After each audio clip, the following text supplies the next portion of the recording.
Hello everyone, my name is Christian, welcome to my hobby blog. Today we are doing the final part, part 7, the Zatoichi Watchthrough. We are doing films 22 through 25. 22 is Zatoichi meets the one-armed swordsman, 23 Zatoichi at large, 24 Zatoichi in desperation, and the final, technically the final Zatoichi movie, Zatoichi's Conspiracy.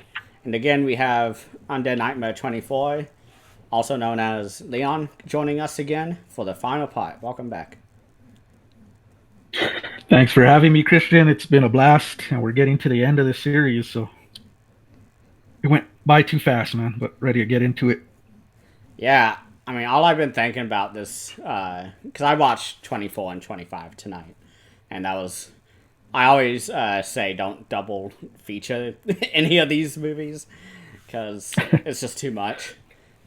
But I was thinking, I was like, yeah, I think the first half of the series is way better than the second half.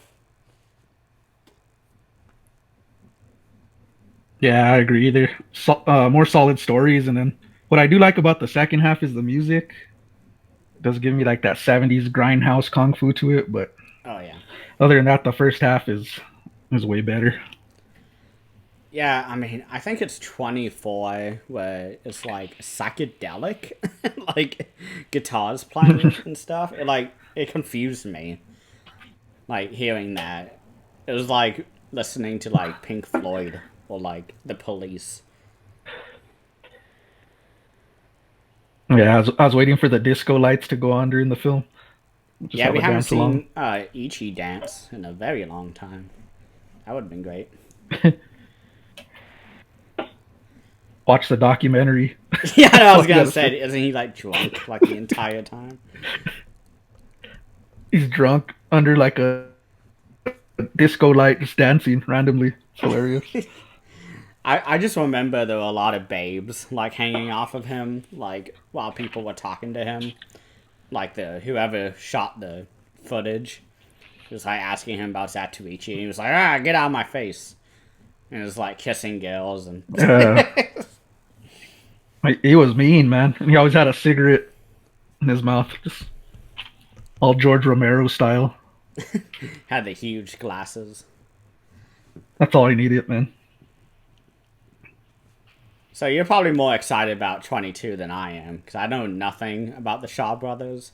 Oh yeah, It's 1971. My initial reaction was I really liked it, but it definitely slowed down at parts. There's a 10-minute portion and about the halfway point where I just passed out because it was just like the same thing. It was probably a dice game.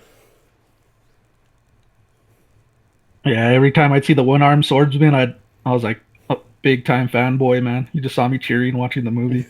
I'm like, yes, this can't be real. But I hear you that it does slow down. But this is probably my favorite one out of this series. Easy. Yeah, I'm trying to think which one's my favorite of this section. I wrote down that 23 is the worst Zatoichi movie.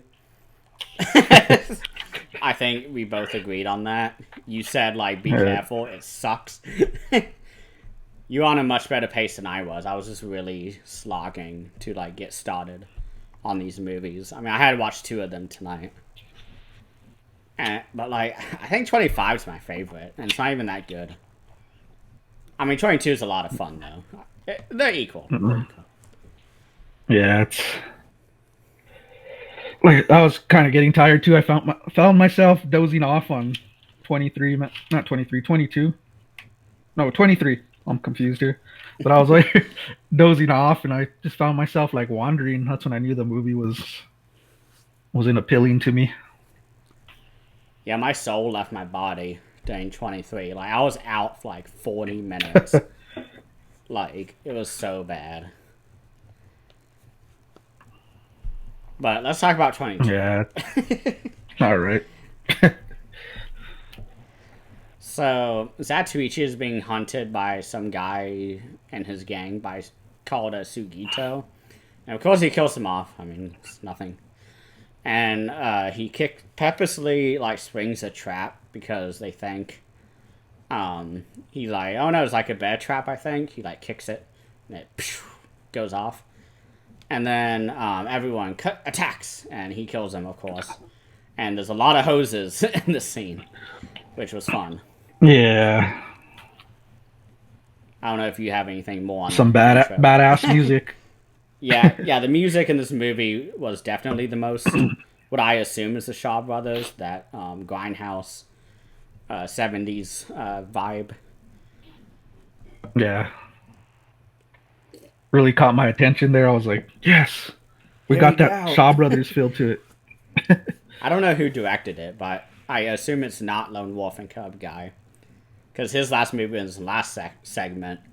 And I was like, oh no, like, we have no guarantees of great movies anymore. But whoever did it did good. I mean, I like this movie. Yeah, it was set up nicely.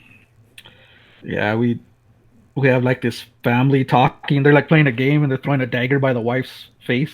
Like goes right Yeah. on the side of her face. It's like, yeah, like, old What did she school sign up for here? circus And then people.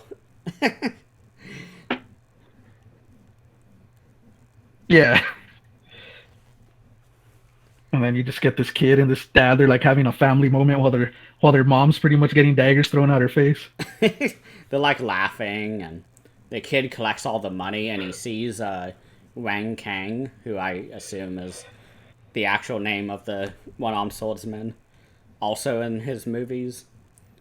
I think I looked it up like early Yep. in the series, and you confirmed it was like they didn't have cast somebody else to be the one-armed swordsman. Yeah, that's what I like. I've told you before. I like when they bring the actors back and to see the original one. It gets you more pumped up for the movie. I don't know if Shintaro Katsu knew if they weren't gonna make many movies like after 20. Well, I guess after 19, because the last 5 movies, it's all star casts like each movie, like starting with the Yojimbo one. Yeah, he probably felt that he really had to sell these last films, so he's like, let's throw in everything we can do. That's what I got out of it. Yeah, because shockingly, in the last movie in 25, Takashi Shimura shows up again, this legendary actor, and he like does nothing. He's just in there. I guess to sell tickets, but like Tatsuya Endo shows up too, which I was having fun with. His character sucked. I think I don't know if Shintaro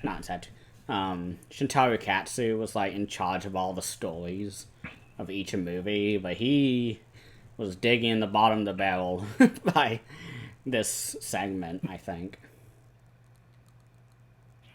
Yeah, you could definitely tell it was like a different style of film and change it up pretty good. Yeah, it was, I don't know. Aside from 22, the one-armed swordsman, the others weren't as good. And it was just a Yeah. one-armed swordsman that kept the quality up. I mean, it was someone new, someone we were excited to see. So, it wasn't even because of Zatoichi. Zatoichi's just there the entire movie. Yeah, he kind of like, for some reason to me, he took like a side character route in this film. Because the focus is on the one-armed swordsman, and I noticed throughout this film. Yeah, because the family, the dad, I have the names here, is Li Jiang, mom is Yumei, and son is Zhao Wang. And the boy has like a kite at some point, and there's a procession going by of like lords or something. And the kite falls through the road, and they immediately try to kill the kid. And one armed swordsman jumps in, protects him, but the mom and dad get like murdered, and then so they run away. And Zatoichi's nowhere to be found, by the way, during this entire thing, and everybody gets massacred and killed. And then one armed swordsman runs away with the boy, and they get trapped at one point. One armed swordsman is like jumping on people's heads and doing like parkour and like being awesome. And I think Zatoichi finds the boy and is like, I guess I'm taking care of you now. and they go to the inn or something where the local gang is like, hey, one-armed swordsman from that Shaw Brothers series, we gotta go kill him. And Zatoichi's like, oh no, and the boy is like, won't talk to him or anything because he doesn't trust him. And we get an awesome fight scene where the one-armed swordsman is like jumping out of ceilings and like decapitating people. That was a lot of fun. I skipped through a lot, but no, that's fine. That's what I have on my notes, so I'm just going along with it. What I like about the one-armed swordsman I wanted to put in there is that he doesn't use his sword a lot. He's fighting kung fu, which I like. He's like kicking people. Yeah, and I was like, that's very Shaw Brothers, like Shaw Brothers, even though they do have weapons in the movies, but you get to that kung fu route, which I thought was pretty cool. That's one thing I'm going to definitely be keeping an eye out for when the Shaw Brothers box set comes in. Maybe we can do a series on it because you know more. And it'd be interesting for us both to watch them at the same time. First time for most of them. Yeah. But that's one thing I want to keep my eye out is the difference between the samurai genre and the 70s grindhouse, martial arts kung fu genre. So I know they're totally different. Yeah, they have a totally different style to them. Because I know the Shaw Brothers is most famous for the really awful dubbing where it would show up on TV like in the 80s or 90s. And it was just the worst, like, dubbing where someone would be like, hey, you! And the mouths are still moving for like a minute after saying that in English. Like, that's how I know the series. I remember seeing, like, documentaries and stuff on TV. On, like, TCM and stuff like that. That's what got that popular was that style. I mean, you saw it like used in like films that make fun of it, like spoofs and stuff like that. You'll see that kind of talk. It all came from those type of films. Because that's what that happened to Daimajin, Godzilla, Gamera. Those movies were really popular later because of the really awful dubs. And on the Criterion Godzilla set, they actually included the dubs for an optional audio. I haven't listened to them. I haven't watched them all. I'm still, like, bitter about how all my discs are falling into the middle and getting glue, like super glue on them. But oh damn, like, it's really annoying. If it's hot, like, because my room is always hot, it like will melt the glue and let it not stick anymore. But I want to listen to those one day. Yeah, I don't know if you've seen that film Kung Fu Hustle. It's been a while, but there's a lot of that dubbing on there, taken away from the old Kung Fu films.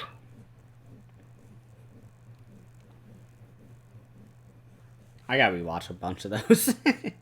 Yeah, Shaw Brothers is gonna motivate me again to jump in that. Man, I'm telling you, those are the films, and they're not only Kung Fu. They have like creature movies or horror movies type too, not just like your Kung Fu films.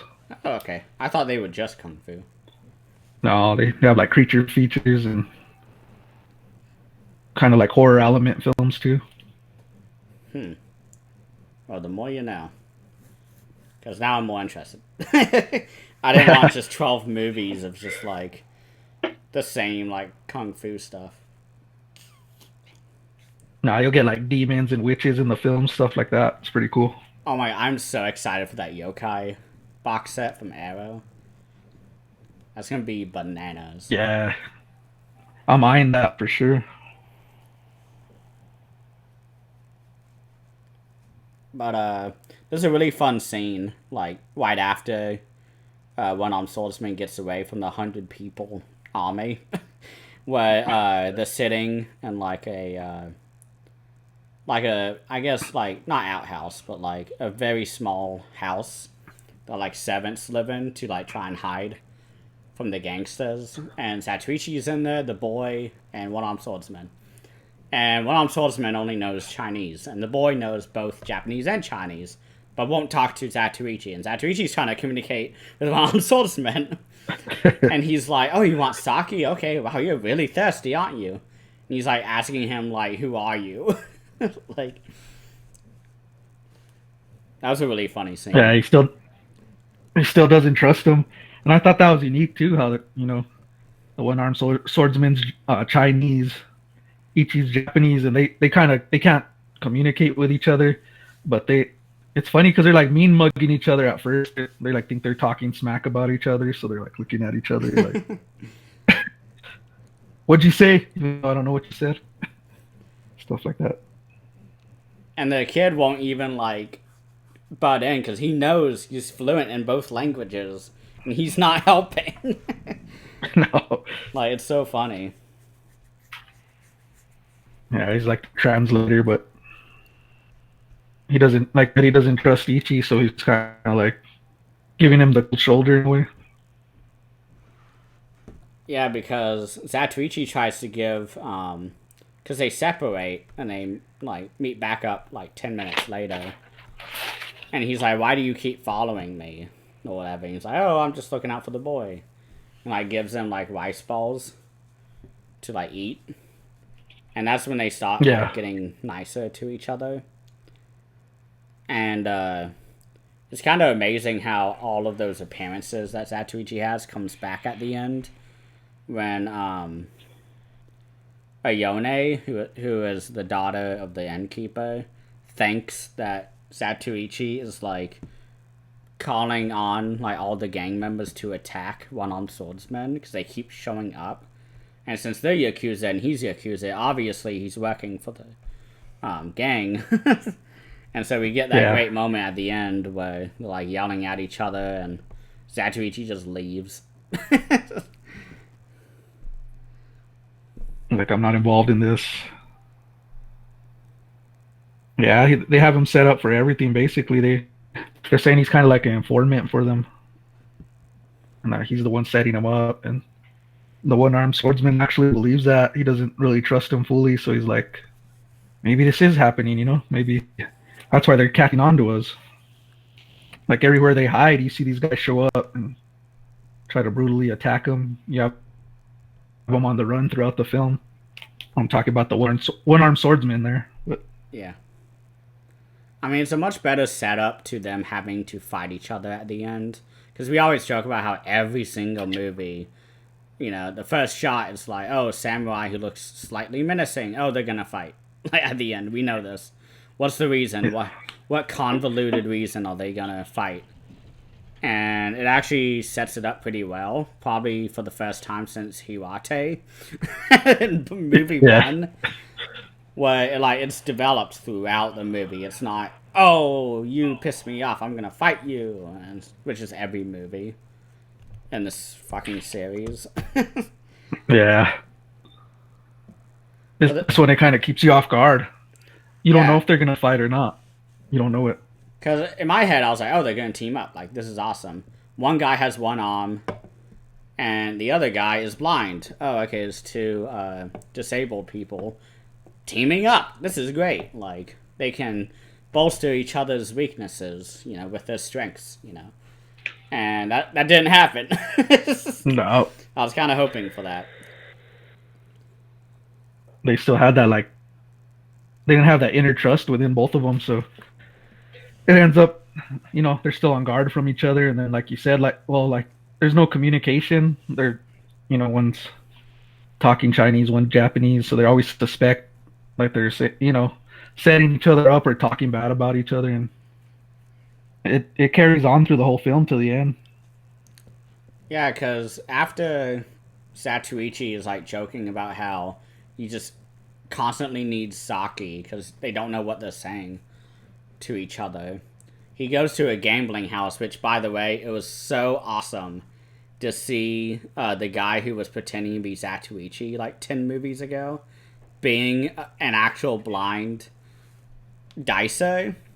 Like, I think he really progressed in his acting by that point, by this movie. Because I was talking about how night and day it was between Shintaro Katsu and that guy. When they were in that movie, where he's like, oh, I'm Zatoichi, and he just couldn't even hold the sword. It was like exploiting Zatoichi's name, and it was like so funny. And in this movie, he's actually playing it convincingly. Like, it was a really funny turnaround. from that movie to the next. Yeah, and I didn't know that was him until you told me. And I Yeah, was because I like, was sitting oh there, I was man, like, he it is. looks familiar. And then at one point he opened his eyes. And I was like, oh, that's him. Yeah, that's the guy who was impersonating Zatoichi. And his acting's, like you said, night and day better in this one. I don't know if they Yeah, like purposely did that. If like Shintaro Katsu drunkenly told him at a party, like, "Hey, you're coming back in movie 22. Stop practicing." Like he yeah, probably forgot, and he showed up, 3 years later, 4 years later from the last movie. He's like, "Hey, I'm ready." He's like, "Oh," because he's just in there for like a scene or two. He doesn't do anything. So it would have been yeah. funny if he was like the younger brother. Although we already had that, but he was the older brother. That would have been fun. But he goes to that gambling house where he is to like make money for the guy and the kid, and that's when he finds out that they were found and that they're sending the gang over to attack him. So he takes whatever money he's made and tries to go there, doesn't find them, and the bosses, because where that servant house was attached to is attached to like a bigger inn or whatever, and the family who owned the inn were witnesses of the massacre in the beginning of the film. And so they're like, oh shit, one-armed swordsman from Shaw Brothers series, you need to not be here. Like, you need to hide. Go in the little stable out back. And apparently the bosses murdered them all to like find one-armed swordsman. And the daughter was taken, who I don't know if she played anyone. She this is probably her fourth movie playing one of the Ichi girls. I can't remember them all. But Yeah, me neither. one armed swordsman jumps into like a 20-foot high tree, which I don't know if that's a common thing in the Shaw Brothers movies, where they jump impossibly high. Because he does that multiple Yeah, times. yeah. Is it? That's definitely Shaw Brothers right there. They Okay. glide like that, even on kicks and stuff like that. Because the closest movie that I know to that whole genre is Crouching Tiger, Hidden Dragons, where they're like just like literally flying everywhere. So Hmm. that's the only like comparison I have to like this type of genre. Yeah, on the Shaw Brothers films, you'll see them glide. They'll fly and they'll kick something in the air and it'll just balance on a tree. It's cool. You'll just see stuff like that. It's I didn't know ridiculous, that but was like cool to to see. them, like to that studio, because I've been trying to find like what that genre is. Like I guess wuxia is the genre. It's like martial arts, Chinese martial arts. Because Shaw Brothers is from China, right? Yeah, it's Chinese. Okay. Well, it's good that I've solved a lifelong mystery because I remember watching these movies when I was like 7 on TV and I just forgot them. Didn't know like what they were called because you look on the TV guide and it's in Chinese. Uh-huh. It's Yeah, really, or yeah. it's really awfully translated. So it's just like swan dive knife, or like something awful that doesn't make sense at all. Like, And they're gory, man. You like those blood splatter throughout all those films. man, You'll see head decapitations, limbs flying off, all that stuff nonstop in those films. not me looking up the set right now to see if it's still in print. Get it, get it. Comes out in December. Oh wow. Okay, that's a while. I pre-ordered mine. I didn't want to lose out on that.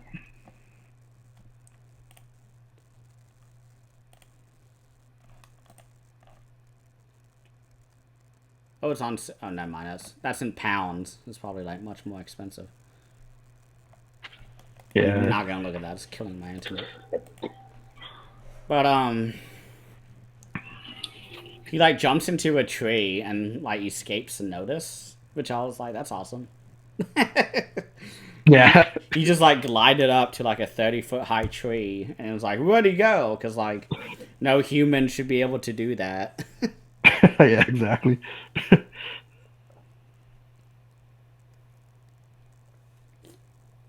Yeah, I love that part. And then it's cool because his weaponry is just this like small sword, just a Yeah, small it's little like a sword, man, broken and sword. he's ruthless with it, man. Even in the film, the one armed swordsman, he kills a lot of people with that sword. Is it that same sword as his original movies? Yeah, Okay, I didn't know if that was like some new thing, but no, that's his signature weapon. ooh,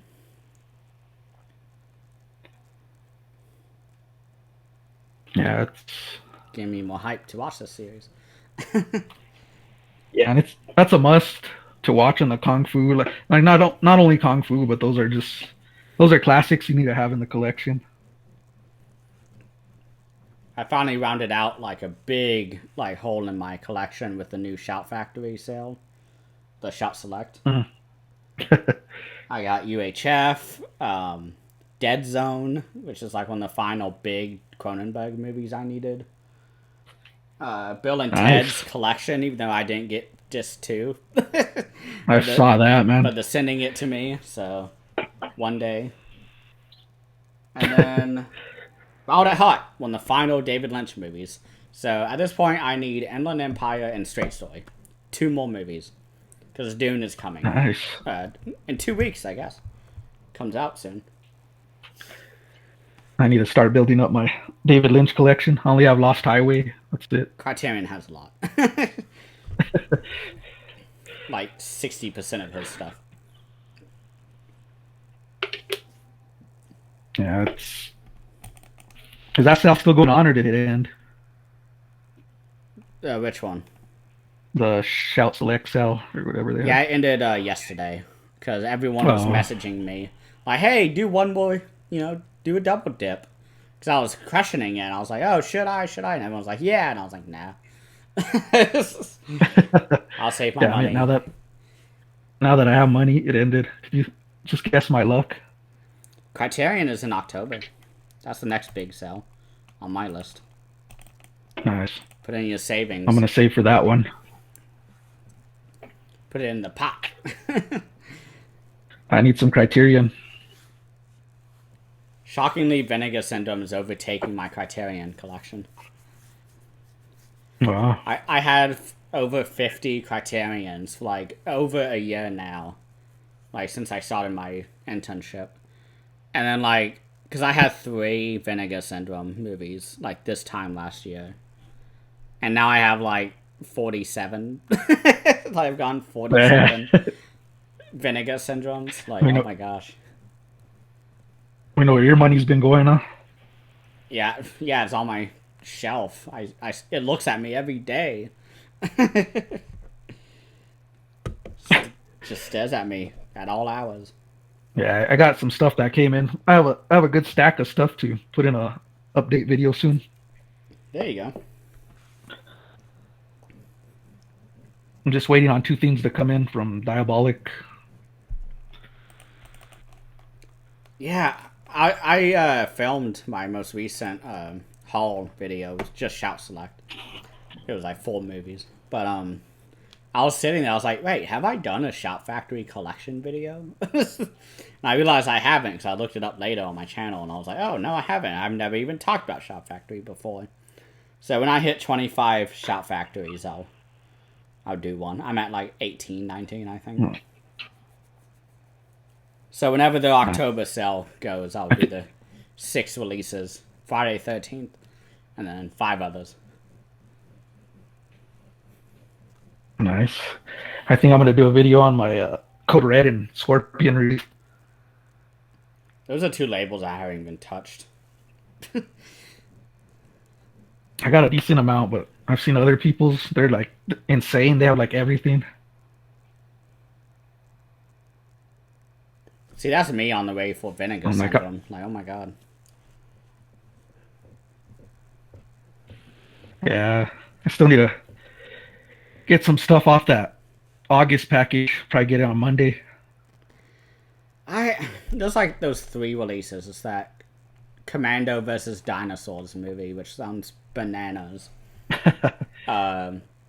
Screaming Dead Girls, whatever that movie is. It's a trauma movie. And Then Aunt Martha's Meat Yeah. Pies with Karen Black. That looks awesome. Yeah. And I think that's it. That's the only ones I'm interested in. Whatever It Takes looks good though, with Fred Williamson. Yeah. Don the Dragon Wilson. Although he That would be looks, awesome to review on my action and exploitation. yeah, just do it again. 100 movies. Yeah, I'm probably gonna bring it back this fall. I gotta do 31 Days of Horror this fall.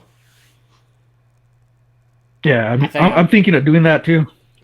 I'm just gonna have to do a weekly video, I guess. Just be like, here's what I've seen, like, and just because there's no way I can upload a video every day. Like that's impossible. Yeah, same here. That's why I've been doing videos now, like 5, 6 movies. I just during the week what I watched. Well, it works out that October 1st is on a Friday, so the first video can come out Friday the 8th. Okay. Kind of. Yeah, Hey. it'll be in order. Or just upload it on the 4th and then go from there. Yeah, there's a lot of good releases coming out in October. I'm like overwhelmed a little bit. Well, I pre-ordered Deep Red this week, so I didn't still have realize that that on was my wish October. list. You gotta get it soon. It's selling out fast according to Arrow. Yeah, I might get it on Monday. I'm thinking about it. Apparently, the one with the original art, not I guess the one I have, it apparently sold out really fast. Not the one I have. It's the Italian one. Yeah, that one sold out like really fast. Yeah, they're saying it's on a low stock, is what I was seeing on Instagram. Yeah, I don't get steelbooks, so because I know one of them I used to does. be, I used to be all into steelbooks when I first started collecting, and then I stopped. I didn't care for them anymore. It scratches too easy, in my opinion. I have 2 steelbooks, and that's it. I got like 30 of them. Hmm. I'm gonna do a video showing them. Yeah, that'd be good. I think 25 to like 30 movies is a good, like, here's my collection. Like when I do the Criterion or the Vinegar Syndrome one, I gotta redo that video because I've gotten like 20 new ones since I did that video. It's like I need to update it right away. But Zatoichi. Oh yeah, back to Ichi, man. But towards the end, because I don't have many notes left. But Zatoichi shows up to the boss's house and is like, "Hey, bring me back Ayone, the daughter." And the gang is like, "Oh, we don't have her." And he just cuts the ear off of the boss Tobe. And he's like, "Show me the girl." And the girl was like, "Oh, wow, you asshole. You purposely sent your gang after one-armed swordsman. And he came to rescue me to try and cover face. Like, fuck you." And I'm like, runs away from Zatoichi. That's when we get the whole, like, you know, Zatoichi obviously sent everyone after one-armed swordsman and killed the whole innkeeper family. So, Yeah, he set up pretty much, and then there's a part where they surround Ichi like this restaurant, and he spits a toothpick in this guy's eye, just stabs him right in the eye. it's like zombie. I was like, I thought that was pretty cool. And then we have is it an arm that gets chopped off also? I believe so. Because I know a body part flies during that scene that got sliced off. I just don't remember which part of the body it was. There is a leg that goes off in the final movie towards the end. That was awesome. Yeah. Yeah, I was seeing in the documentary like a scene where a guy loses a leg. They had him like on a trail and he's just on his knee. and Ichi's just like spraying blood around there, and then you have a limb just over there, like a artificial limb just hanging there, and it looked cool. It was like a cool effect. Actually, it looked like his leg was missing. Yeah, That's because just what that. yeah, because I Go didn't. ahead, man. I wasn't able to see the documentary because I finished the movie right before we started recording. But I saw it back in the day, like 2018, Yeah. whenever I did my first watch through. And I just remember he was yelling at someone for the lighting because they had like 2 hours of daylight and like they've been filming all day, so everyone's like tired. And he was like, "You're not holding the mirror right, fucker. Hold it right." And then he would like go back in character and they get the shot and he's like, "No, it sucks," and it's like yelling at him. At this poor intern who was just holding the mirror to reflect the sunlight so it's bright.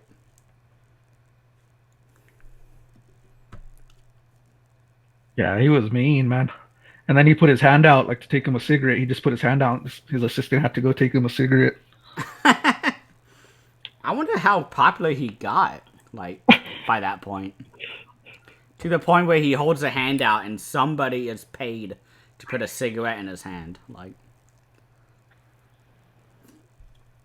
Yeah, he'd do a sign, and the guy would go running with a cigarette. a lit one already. Yeah, he had to light it too. He had to like light it and then give it to him. Oh, wow. Jeez, okay. This guy's egotistical. Yeah.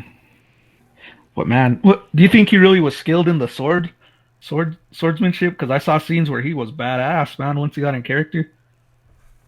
See, I haven't seen the television series, so maybe he's much better, but I've noticed he does the same exact moves every fight scene. Like, Oh, that's how it is for me. Like, I really noticed I saw it. him, man. Yeah. I saw him go off on a scene where I thought he could have sliced like 10 guys if it was really happening. Because, like, it looks really good, but, like, it just... Again, I haven't seen the behind the scenes, so maybe he does a lot more elaborate fight scenes because he has all the money in the world and has people fetching cigarettes for him. So he has, like, all the power in the world. But, like, in the movies, he's just, like... He does the exact same moves every time. So, someone needs to re-release the whole television series, all 100 episodes, so I can see something new. Hell yeah! I'd love to see that. There's even a scene where he's in a hotel room with his kids. He's like talking to them. He's like telling his daughter about sex and all kinds of shit. He's just telling his young daughter, and he's drinking whiskey, and he's just telling her, "Yeah, eventually you're gonna lose identity, but it better be to a guy I like, or I'll kill him." Jesus. He tells her straight up, "I'll kill him if I don't like him." And then he's like, "I can't stop you from dating him, but I could put my 2 cents in." And then he's like, "If you love him, then you guys will have sex." He tells her straight up, like his young daughter. Well, she's like a teenager, but Oh, I thought it was gonna be like 8-year-old. I was like, okay, well, you gotta wait double your life until that happens. no, she was like mid-teens, but the That's little not son's in as the bad, room. but on camera, I don't know. His little son's in the room also, hearing it. What sex? Yeah. And he's like, me and your mom. He's going off. We make passionate love, but we love each other. That's exactly how I imagine Ichi talking to his kids. Maybe he just put himself as the character. Now I have to go watch that shit. And then he sounds puts, like, insane. he puts a cigarette because he has like this artwork of him as Ichi. He puts a cigarette on the painting. He's like, "Look, Zatoichi's looking at the cigarette." He tells his kids. Okay, he sounds I like think a it was crazy just drunk. man the more I hear about him. Because I didn't know if I was like misremembering the last time I saw it, but no, I was right.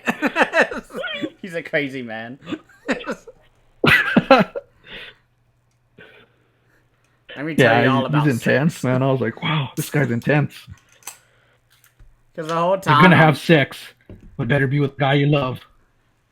It sounds like those like weird fathers who are like way too protective of like the daughter's virginity when they're like 16, 17. It's like just teach them safe sex. Use a condom. That's all you need. It's like that eliminates like 99% of your issues. Like her choose. It's not up to you, Dad. Just teach her well, and she'll be okay. Yeah, he's like telling her, "You're gonna have sex." He's like describing it. He's gonna get on top of you. He's gonna take your virginity. Like, real odd conversation to have with your daughter. It's odd to have it on camera. Is my issue. That should be like a Yeah. oh, you're at home having dinner. Hey, by the way, this may be uncomfortable, but here's what you need to know. Not on camera in the Criterion Collection supplements. Talk about that. Yeah. And he has a lot of sense in it because he's like, make sure it's with someone you love, he tells her. I don't know. It's kind of undercut by the fact that he like goes into detail. Yeah. There's also 2 bottles of whiskey empty by him. He's like double handing it. Yeah. I wouldn't be surprised. He was probably paid in booze. Yeah, he's with 2 bottles of whiskey and a cigarette. He's just like, in his room, kicking back. Tells his wife to go to her other room. just messes In the hotel. He's like, you go to that room. I'll see you in a while. She leaves. Man, he really lived this Ichi life then. Jesus. Because that's one thing I noticed. I was thinking about it during movie 25.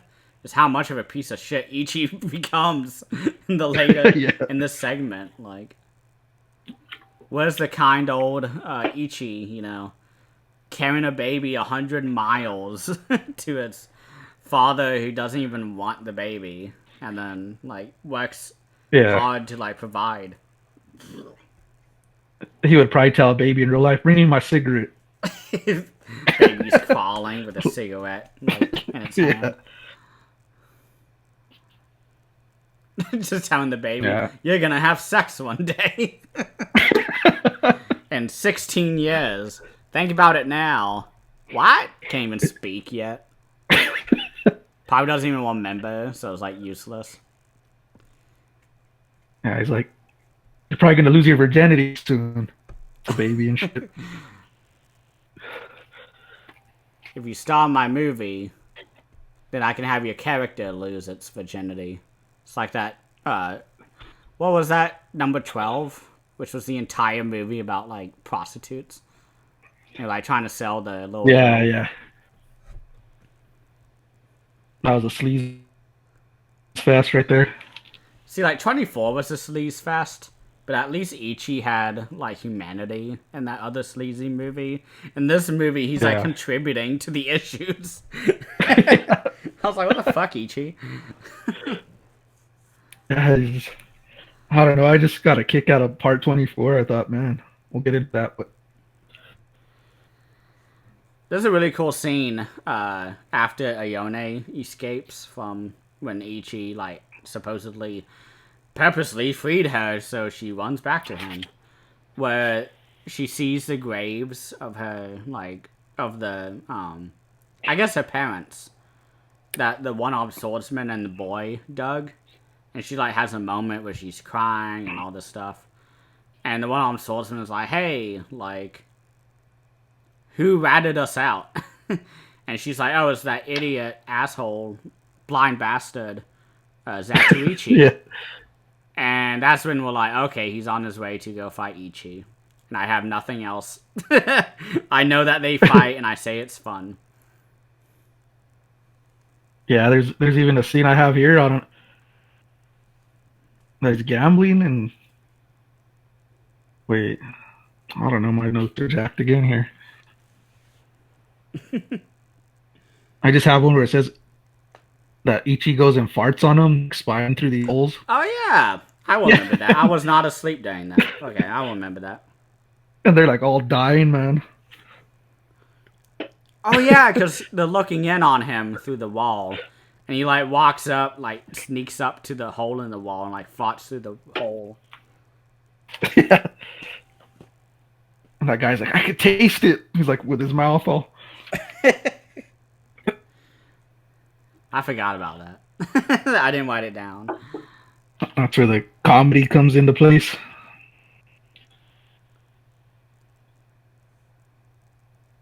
You got anything else That's I did all. not talk about? It's just repetitive stuff. They trap Ichi with a bunch of wagons. We've seen that before. Happens in 25. Yeah, again. They strangle Ichi. It's happened before. Oh yeah, that was a cool moment when they had all the ropes and they were strangling him. Yeah, there's like blood coming out of his neck. Somehow he survived, even though his windpipe should have been crushed. But oh well. It's Ichi. He's still got 5 movies and 100 episodes of a TV show, and then the final film. He's like 70. Like, Yeah. I want to see that one. I'm shocked they didn't include it in this collection. That's what I mean. It should have been a complete collection. With the That TV frustrates show. me. Yeah. You know they could get rights to it. Come on. Yeah, ain't nobody re-releasing Zatoichi. Like, No. Seems like a unique series, like rare. I've It seen is some actually, I think. DVDs of Zatoichi at my used video store. It's like $20 for like one movie. Yeah. Like, it's so rare. I didn't buy it because, of course, I own the Blu-ray super collection of all 25 movies. So I'm not going to waste money on a $20 DVD of one. Yeah. It's probably not even a good one. I saw the DVD collection, like I don't even know if it was complete, and it was for $160 DVD. Oh, wow. I wonder if it's the television. Now, they don't have any release for the television series. Yeah, I know this was the films, like the ones we have, but just DVD. Oh, it was the probably out of print one that they did.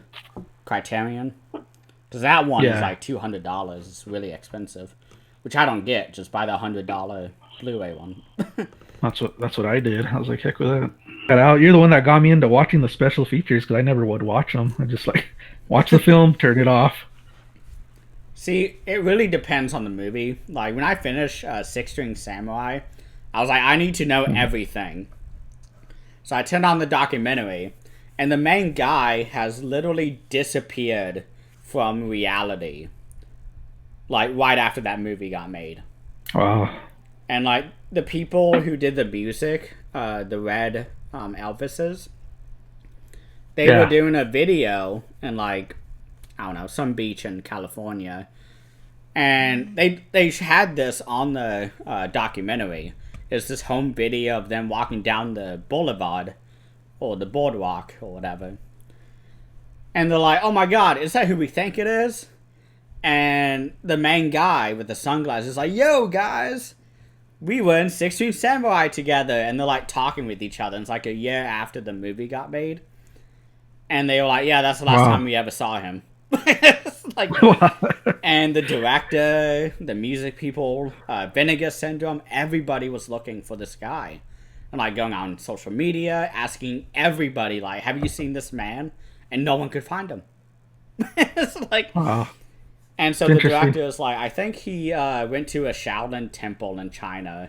He's just meditating for the rest of his life. Because he's the type of guy to do it. Like, He's with his guitar too. dude, I loved that movie. Like, Me too, man. it's up there with Gideon. Like, maybe even better. I said it was better than Beastmaster in terms of the packaging and the special features. Uh huh. Because, like, that one is insane. The documentary for Beastmaster. But, I need to watch that still too. yeah, Mock Singer did not disappear from reality. Unlike 16 Samurai guy. Although I do have one complaint about the documentary, is that they did not question the boy about his experience, which is what they did for Beastmaster. You were telling me about that. Yeah. Because for Beastmaster, it was like, dude, it was the most embarrassing moment of my life. having to wear those clothes for that movie. It was awful. I hated it. So, he talks about it and says how much fun it was outside of the costuming. Especially at the end, where it's just like a loincloth. And he was like, dude, I was made fun of so much in school. I could see that. Freaking nut will pop out or something. But, like, yeah, it was... Like, Vinegar Syndrome does really good on documentaries. Especially for those big box releases. I wonder how much the Beastmaster goes for in that box. Oh, it's out of print big time, so Oh, definitely. It's probably for a good price, I would say. It went out of print like a month later. Yeah, $100. Yeah, $65 used. Because they only sell the slipcover now, so which doesn't even look good. I don't like the slipcover. Nah. Oh no, that box set was a day one pre-order for me, man. Not box set, well, like, you know what I mean, magnetic. Yeah. Box, whatever it is. Yeah, I remember I was at my work or something when I was at school, and I back then. Excuse me. I was doing weekly discussions with Will, like on the phone, where we just talk about movies. This is way before I did my channel, and I was like, "Hey, have you seen the Vinegar Syndrome announcements?" He's like, what? No, because he's a subscriber ever since they released Hell Comes to Frogtown. He was like, all right, I'm giving them all of my money. Like, that's my favorite movie ever. So if Killer Condom comes out, it'll be that, basically, for me. That convinces me to get the subscriber or the subscription. Yeah. But I was like, hey, dude, check the announcements that came out today. He was like, okay, fine. You know, I never do this, but since you're insisting... And he was, like, being snippy about it, you know, as a joke, of course, because he's not actually snippy at all. But, he was saying that, and out of nowhere I hear, holy shit! And I'm like, oh, God, what's wrong? He's like, they're releasing Beastmaster on 4K? He was like, oh, my God! Just, like, freaking out. And... right then, I was convinced to buy it. Because I'd seen it on HBO when I was like 8 or whatever, on like vacation. At like a hotel when they had the free HBO or whatever. I was like, this movie's weird. Yeah. And I forgot about it. And then he... That's when he was lurking around. He was lurking around and like... Huh? Yeah, I danced around. I danced around when I saw that release too. Yeah, like that was the first release where I was like... really like keeping my eyes on the account, and when that halfway to Black Friday sale happened, I bought it like so fast, and it sold out during that sale, during that weekend, and it had come out that month. Quick.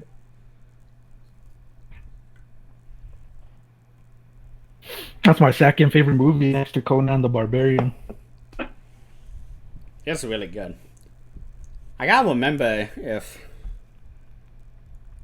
out of that genre, like sword and sorcery. Oh yeah, okay, that's what I was gonna try and figure out, is if my Your review came out, but it did, because I talked all about that, the whole genre. I need to watch that one again.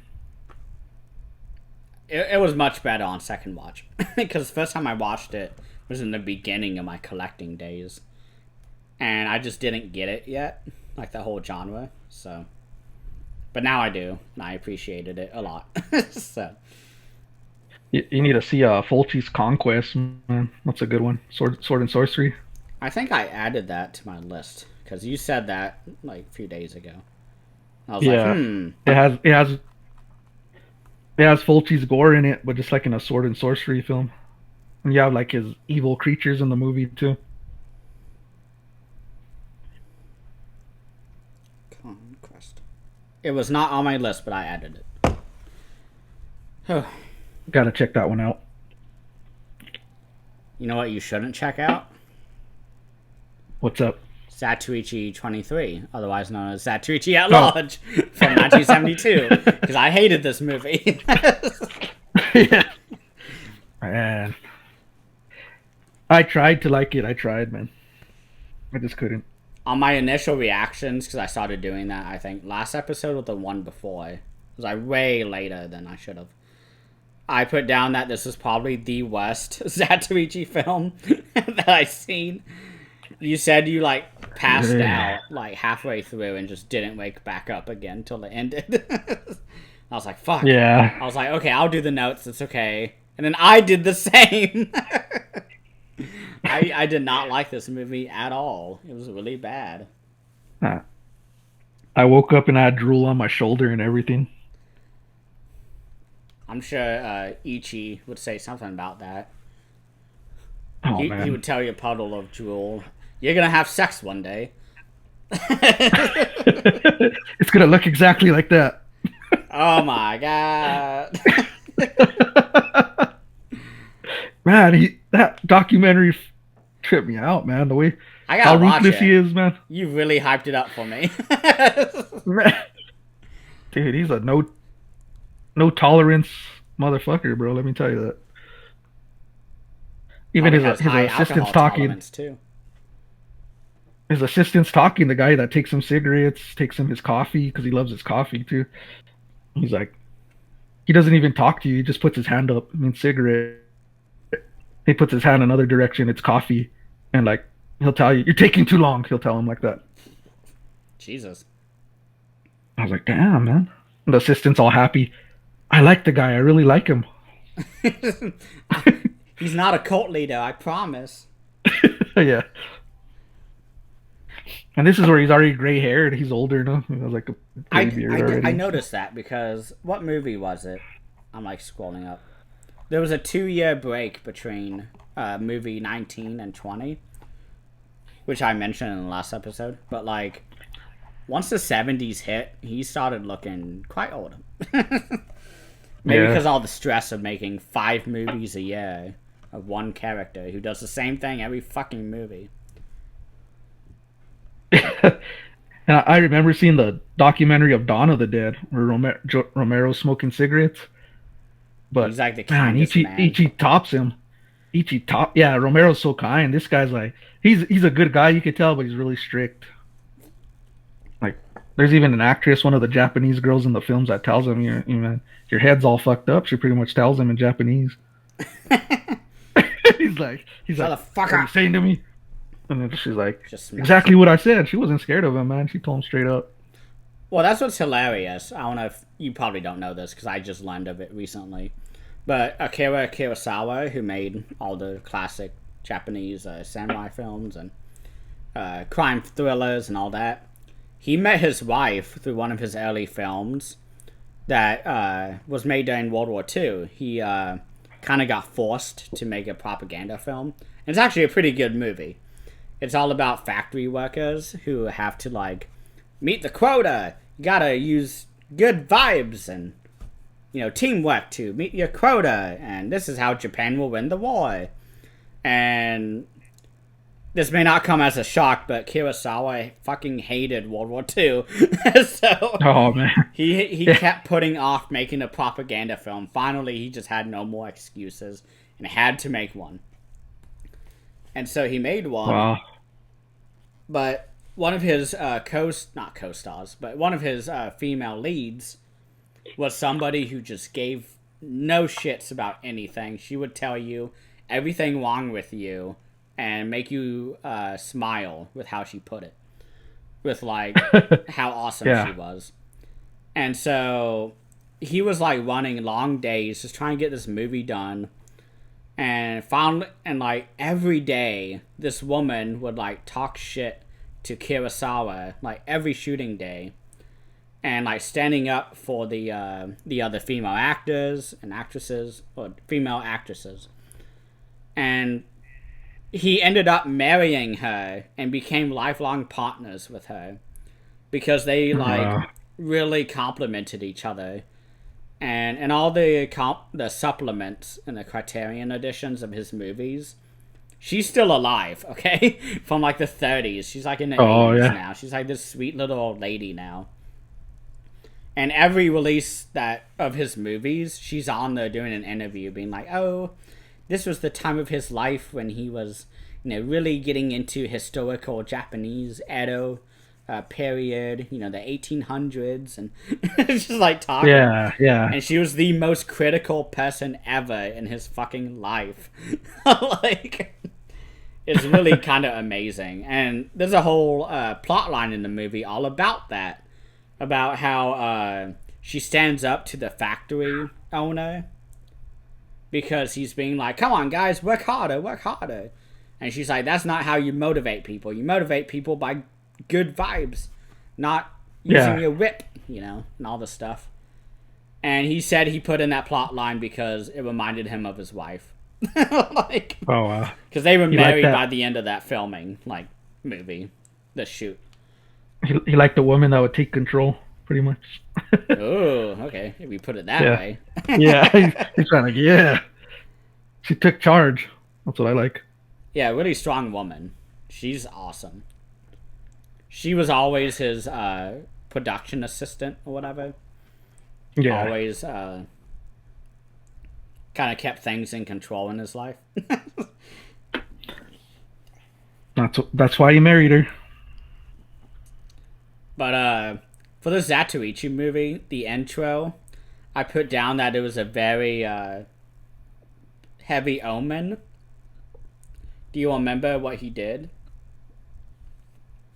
I'm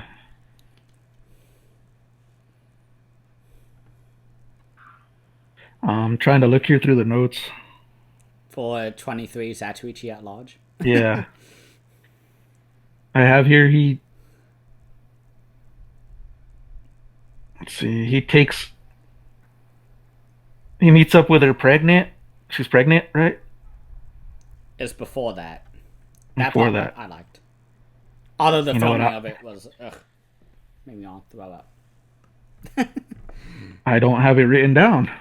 So. Because I started off where she's pregnant.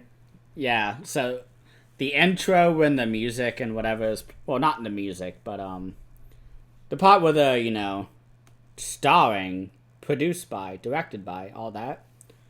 Mm-hmm. While that's happening, Zatoichi is chasing down a fucking leaf. For no reason at all. Oh, okay, and he gets it. And I put down here and I was like, yeah, that's a pretty heavy omen to show how awful this movie's gonna be. Yeah. You know what? I forgot about that. I didn't even put it down. Because he's saying there's the most dramatic music and he's chasing down a leaf. And I talked about in the last segment how there was a similar thing like that. Where a cute dog was attacking him and chasing him. And it's the same kind of setup, but it's much funnier then. Because it's it's dun dun dun dun dun, really dramatic music. And you don't see what's chasing him. And it zooms out and there's a little chihuahua chasing after him. It's really funny. I love that. Yeah. But in this movie, it's doing the same thing. A damn leaf. He's chasing down a leaf. And I was like, this is bizarre. Yeah, because I started it. I started when she's being attacked by that man, and he takes her money, the sack of ryu. Yep, ryu. I hope I said that right. Yeah, but that's where I started it off, when he pretty much takes the money from her, and then you have Ichi walking up, and he's again, repetitive. He finds an injured person. I need to have a chart with all the tropes. Like you were saying, we should have a drinking game. We could have it on that. We'd probably be blacked out drunk. Die. Take a shot every movie that he finds someone dying. Oh, that's every fucking movie. So that's 25 shots right there. Take a shot when he goes to a dice game and he cheats his way to winning. That's 24 movies. Because that one movie he lost, even after cheating. And it was awesome. That was such a great reversal. Yeah. Take a shot every time he says, the darkness is my advantage. That's every movie. Yeah. Oh my god. Pretty much. I just want to wonder if someone has seen all the movies, like, in a week-long marathon. Just to go on a I binge know. of, like, drinking. I know. Ragman that said he saw it in 10 days. I saw it in, like, 3 weeks my first time, and that was pushing it. I was, like, watching it 3 or 4 movies a day. Like, Wow. it was awful. I got burnt out on 2. So I could imagine. It wasn't that bad, because it was my first time watching, so there was a lot of, like... I didn't notice the repetition as much. Like, now, I'm like, oh yeah, don't go beyond 18. Maybe 22. With one arm swordsman. But, like, not much else. After 18. And I'm not talking about, like... It was double bad films in a row. There wasn't a good one, so I think that's why it felt longer for me. This segment, particularly, because it wasn't so bad you hate it.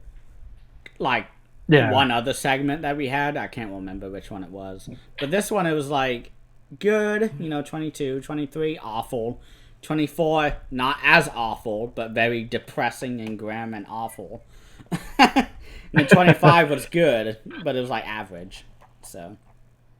Yeah, and I like 24. See, I like 25 more. Because it wasn't... Shintaro Katsu, and I was bored with that one. Zatoichi wasn't a bad guy. Like, he was, like, just an asshole in 24. He killed an elderly old woman. Like, what the fuck? Yeah, besides that part, but he lost his virginity, dude. I've been rooting for that through the whole series.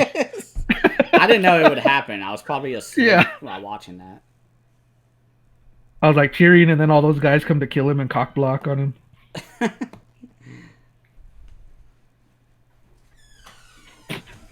Like on Gremlins. Oh my gosh. I rewatched that movie so many times, like last year, to like maintain my sanity during 2020. Yeah. It helped. Yeah, the classic. Which one do you like better, the first one or the second one? Oh my gosh. The second one appeals to my anarchy side. My chaos side. But the first one is a better movie. But I have a whole lot more fun than number 2. And yeah, that's what I was gonna say. Is the first one's a better film, but the second one's a lot more fun. I'm on the same boat as you there.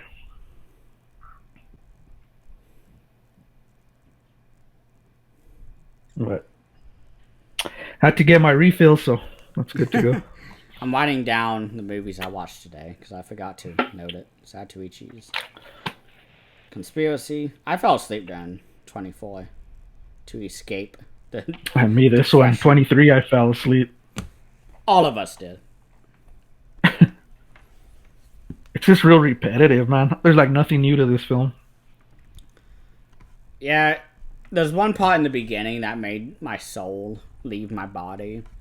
When he hears a woman getting mugged, and for a second I was like, oh no, she's gonna be dying. Which she was, but it was like different, kind of. And he helps her give birth, and it's the most fucking weird filming ever, because he's like pushing her legs open, and like, he's like, oh, let me see, I'm blind, I can't see anything. Like, he's like opening her legs, and he's like, oh, here's the baby, and she like dies. Before, like, right after his head's between her legs. Yeah, and he's, I just can't imagine. It just looks totally wrong. It was just so cringy, I hated it. So immediately I was put off by that. The baby shoots down, you could tell it's a doll. Oh yeah, it was so bad. Like, those awkward Ichi moments where he's being a perv. He wasn't as much of a pervert until this movie. And the next movie. Besides that awkward scene where he's massaging that girl, like, all in her shirt and everything. Oh yeah. I think I passed out by then. Because I don't remember that, and I don't want to. Yeah, it's real weird. Oh my god. So, I'm just going to go through the weird moments that is the only thing I wrote down for this entire movie. But, he's told by the woman to take the baby to the father. So immediately I was like, oh, they're copying that movie from segment 2, where the entire movie is babysitter Zatoichi, and it's like wholesome and like awesome. And he's like, okay. And the intro song comes on, and it's awful. The lyrics are cool, but like that's it. And during the intro, he pisses in the stream while holding the baby. I'm like, oh wow, this is so funny.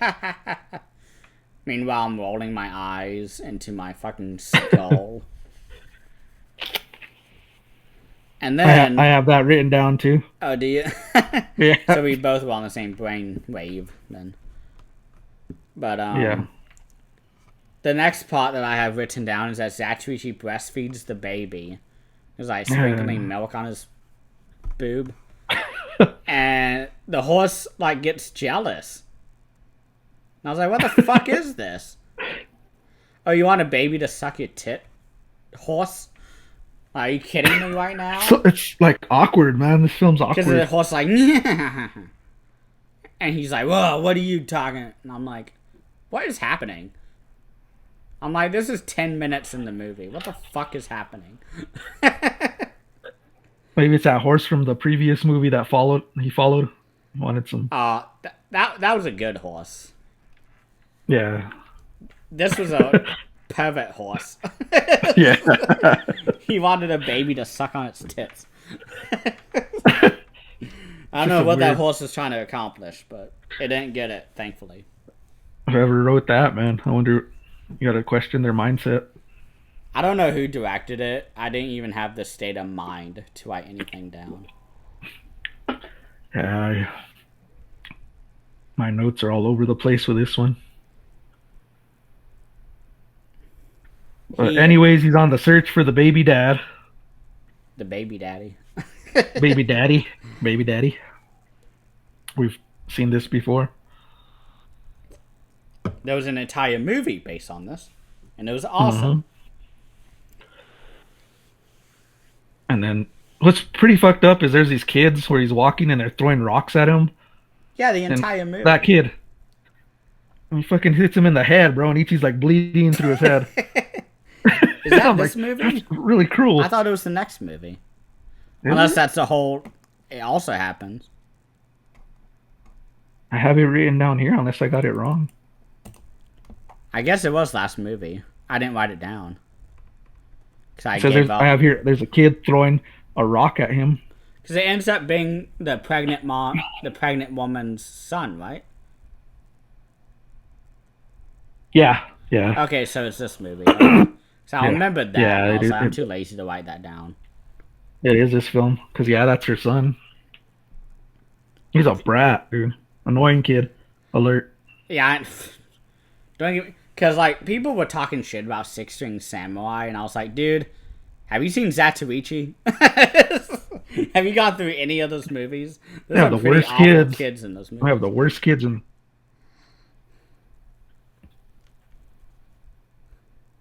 Yeah, it's... And then, like, Ichi goes and talks to these townspeople, and they just, like, laugh at him and make fun of him because he's blind. Haha, it's not like one movie 23. The fucking series. Yeah, I'm like...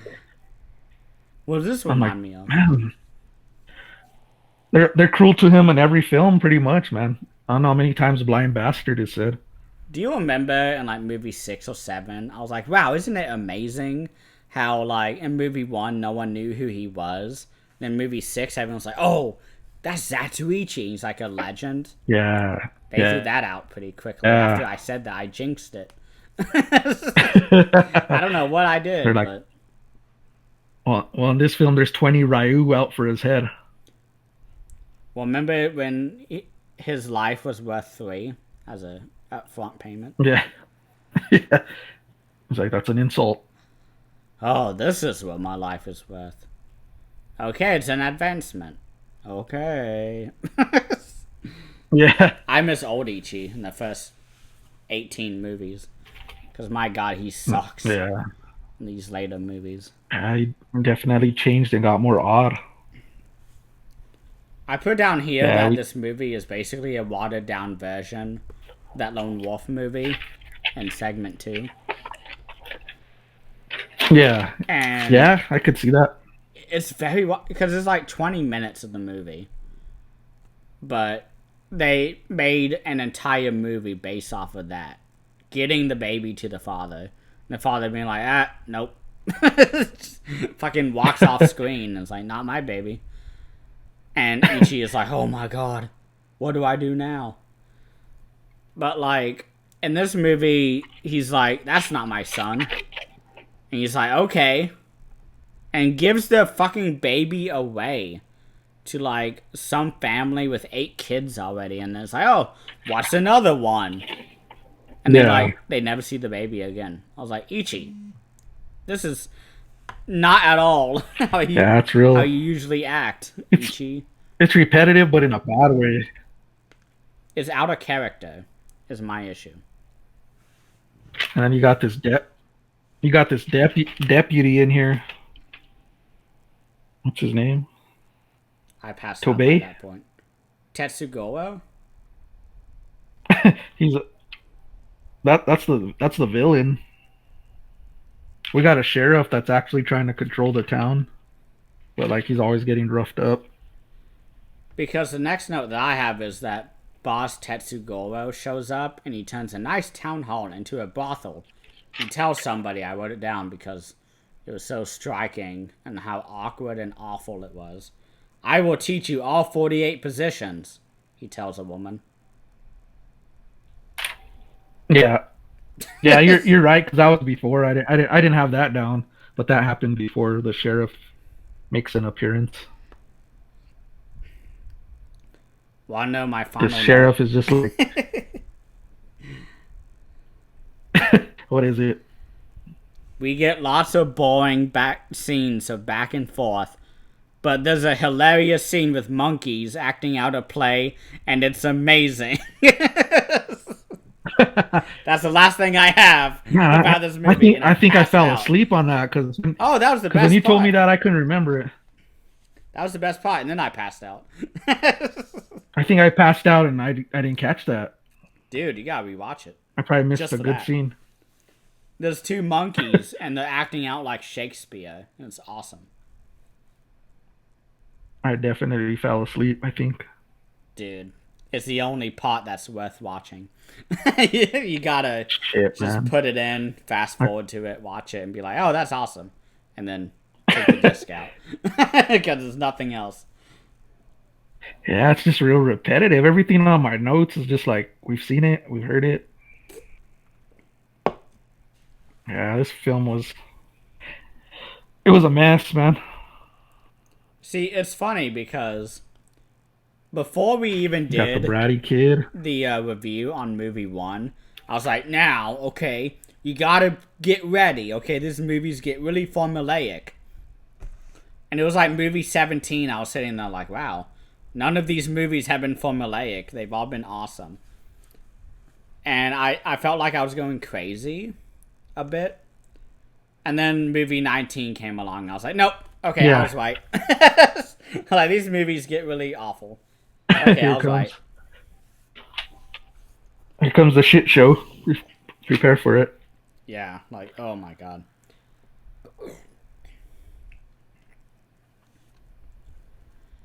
I got the sheriff dies. I didn't see that. I woke up and the credits were going. The boss kills him.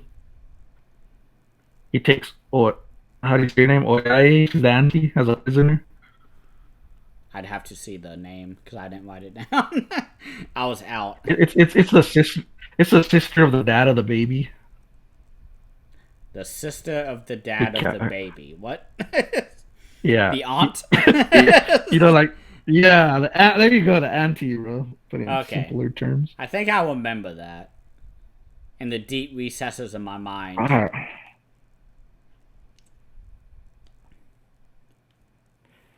I have Ichi fall in tar. And tar? Like tar-like substance. And then he's slicing guys and they light it on fire. We saw that already. Did we? I was asleep. Yeah. Yeah, it was what the film I liked where he fights that boss. They have him like in the middle of like a kind of water area, and they light it on fire. Oh, the That was a other movie badass I fell ending. asleep on, and you said to rewatch it, and I was like, I don't know. Yeah, Fire this is Festival? similar. He's like in a yeah. There you go, fire festival. This one's 21. like him again in this fire-like water, and they light him on fire again in this film. Huh. But this time he jumps out with flames on him. I thought that was pretty cool. Sounds cool. But my other than soul had that, left it's my what you've body seen by that before. point. Satan was corrupting my soul by that point. Because I wanted something interesting in my life. Yeah, it's I don't know. I can't really talk about this movie no more. It's something we've all seen already. The last note that I have is about monkeys, okay? And I was like halfway through the movie. You have the cool part. That's the best part of the We movie. have It a was bunch of the awesome. boring stuff. Because the guy is sitting there with a shamisen, which is like a Japanese guitar. And he's like, Uh-huh. the lovers went down the forest, and you see the monkeys like walking, and they're like dressed in like kimonos and like awesome like Japanese clothing. He's like, and then they bumped into each other and bump into each other, and they like regard each other. He's like, and then they learned out Yeah, how to love each other, and like the monkeys are like hugging. It's awesome. I love that movie. I love that I scene. gotta see that. Yeah, it's pretty awesome. I fell asleep. It's the It's one funny that you scene you should mentioned watch. shamisen or whatever that shamisen, Yeah. because on the documentary it says that Ichi was raised by a one of those guys that played that shamisen, and that's how he got the inspiration for the Ichi series. Oh. Because I think in the last That's on the movie, documentary. no, in 24, he kills a woman carrying a shamisen. And, Hmm. like, it's obvious that he kills her. Because she's like, ah, help me, Ichi. And he, like, steps on her hand and she lets go. And plummets to her fucking death at the, like, end of a valley, like, full of sharp rocks. And he's like, oh, I Damn. didn't mean to do that. And I'm like, shut up, Ichi. Are you kidding me? We saw it. You fucking stepped on her hand to make her let go. Like, and He's he probably gonna be has the like, old that's added to woman's the. shamisen. He's like, hey, did your mom play the shamisen? And she's like, oh, how'd you know? And it's like, oh, I vaguely killed her. And she's like, oh, you're kind of responsible for my grandmother's death. He's like, no, I'm not that shitty. And I'm like, shut up, Ichi. Yes, you are. I didn't Yeah, like it's crazy 24. because shamisen is what he was. His dad was a player that it says in the documentary. Oh, is he? So like Ichi was a musician. So like, well, the real actor, but I guess he pretty much like how he sings, how he said like he's in some of the songs where he's singing. It's like it shows like behind the scenes where he's singing the songs, and he's like Ooh. this girl's singing in the background. He's like, no, that's not the way you do it. Put more tone to it. He's like telling her off, like, Smacks her in the face. stop, let me do it. He's like, and he's over there drinking whiskey, and he's like singing it.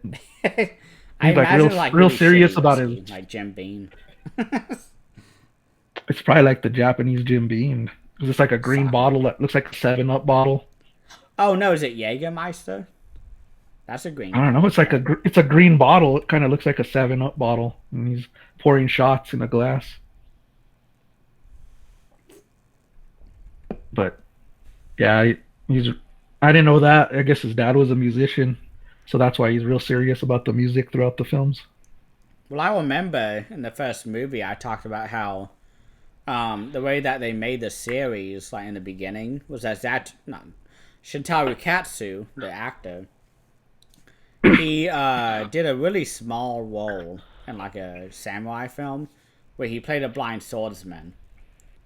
And he was like so awesome that he stole the show during that movie. It was like some movie that no one's ever heard of. It was like awful and like shitty. But he Yeah. somebody contacted him because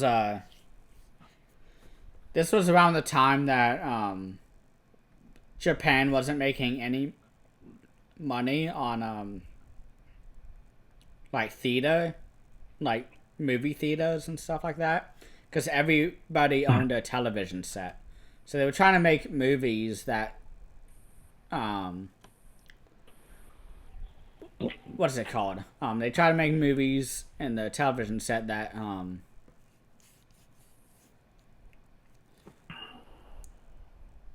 that connected, I guess, with the main population.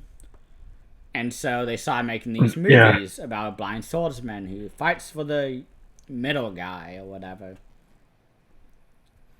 And then they made movie 1, and they made all the money in the fucking world with movie 1. They're like, okay, let's do a movie 2, and movie 3, and movie 4, and soon enough they got to 25. And then Shitaro Katsu opened his own production company to make his own movies and their own series about Zatoichi. But his start came from theater. He was like Broadway for us Americans. Yeah. It was basically that level of like high talent of like acting. And they gave him all the money to like make a movie, and then he made even more money like off of that. So the fact that his dad was a singer doesn't surprise me at all. yeah, there's a scene there where he's supposed to do a concert, and he broke his finger and he couldn't do it. He was all mad. I remember that, shockingly.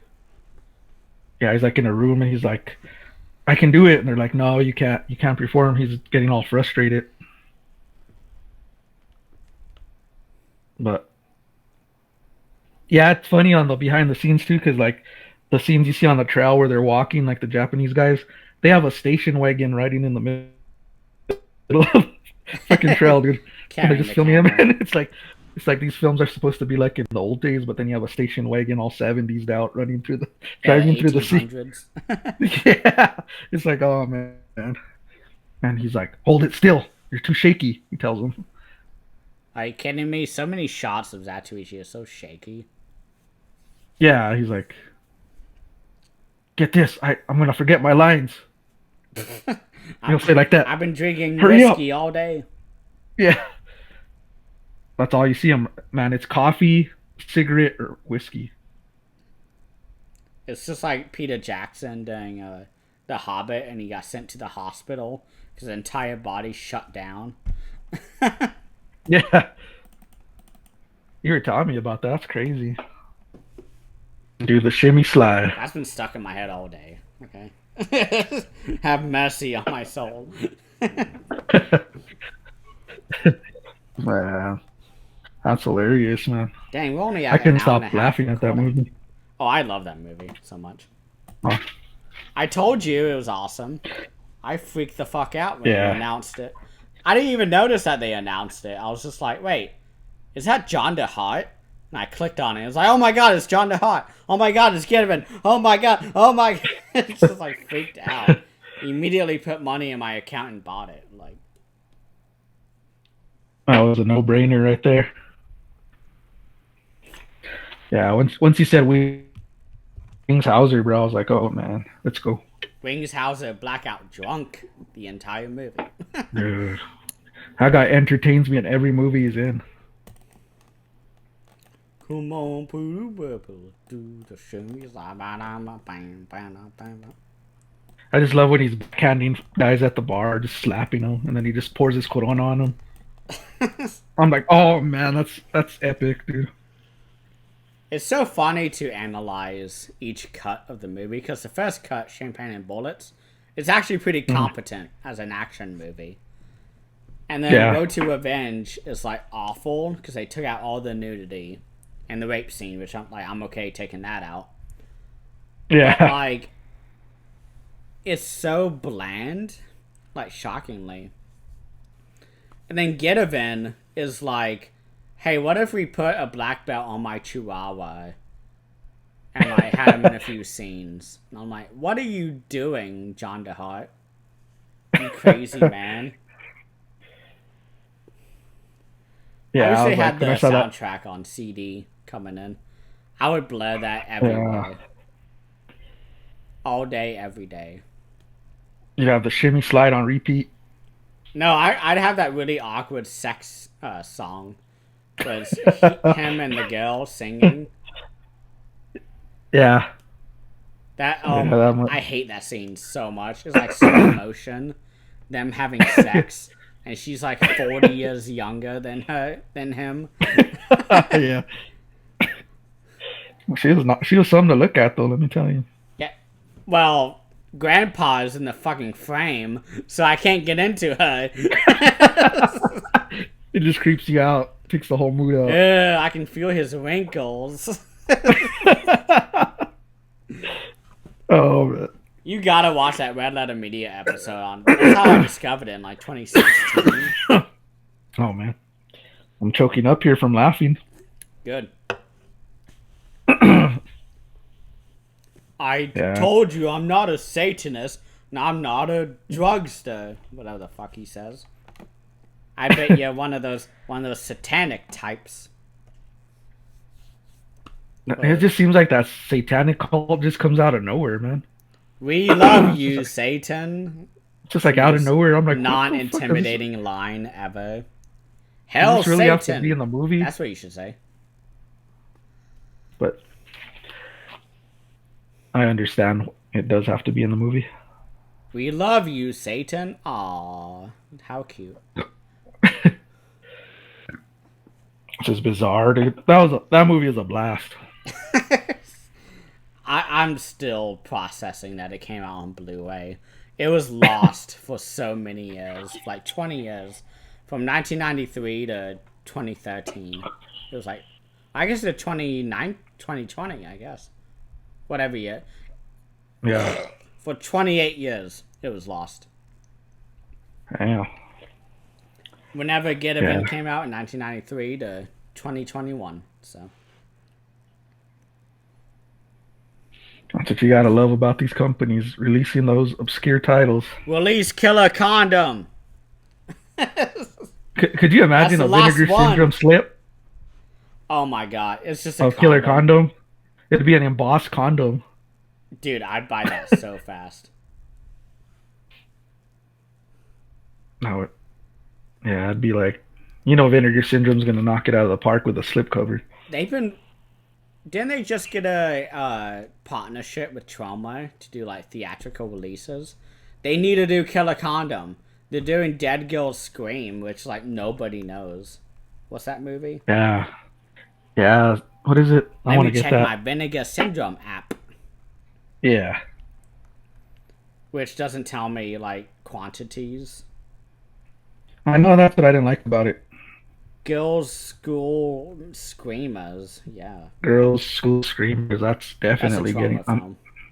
I'm getting that. I love Trauma. It's 5,000 units. It'll be a while. Let's see. It says limited editions in stock. That's cool.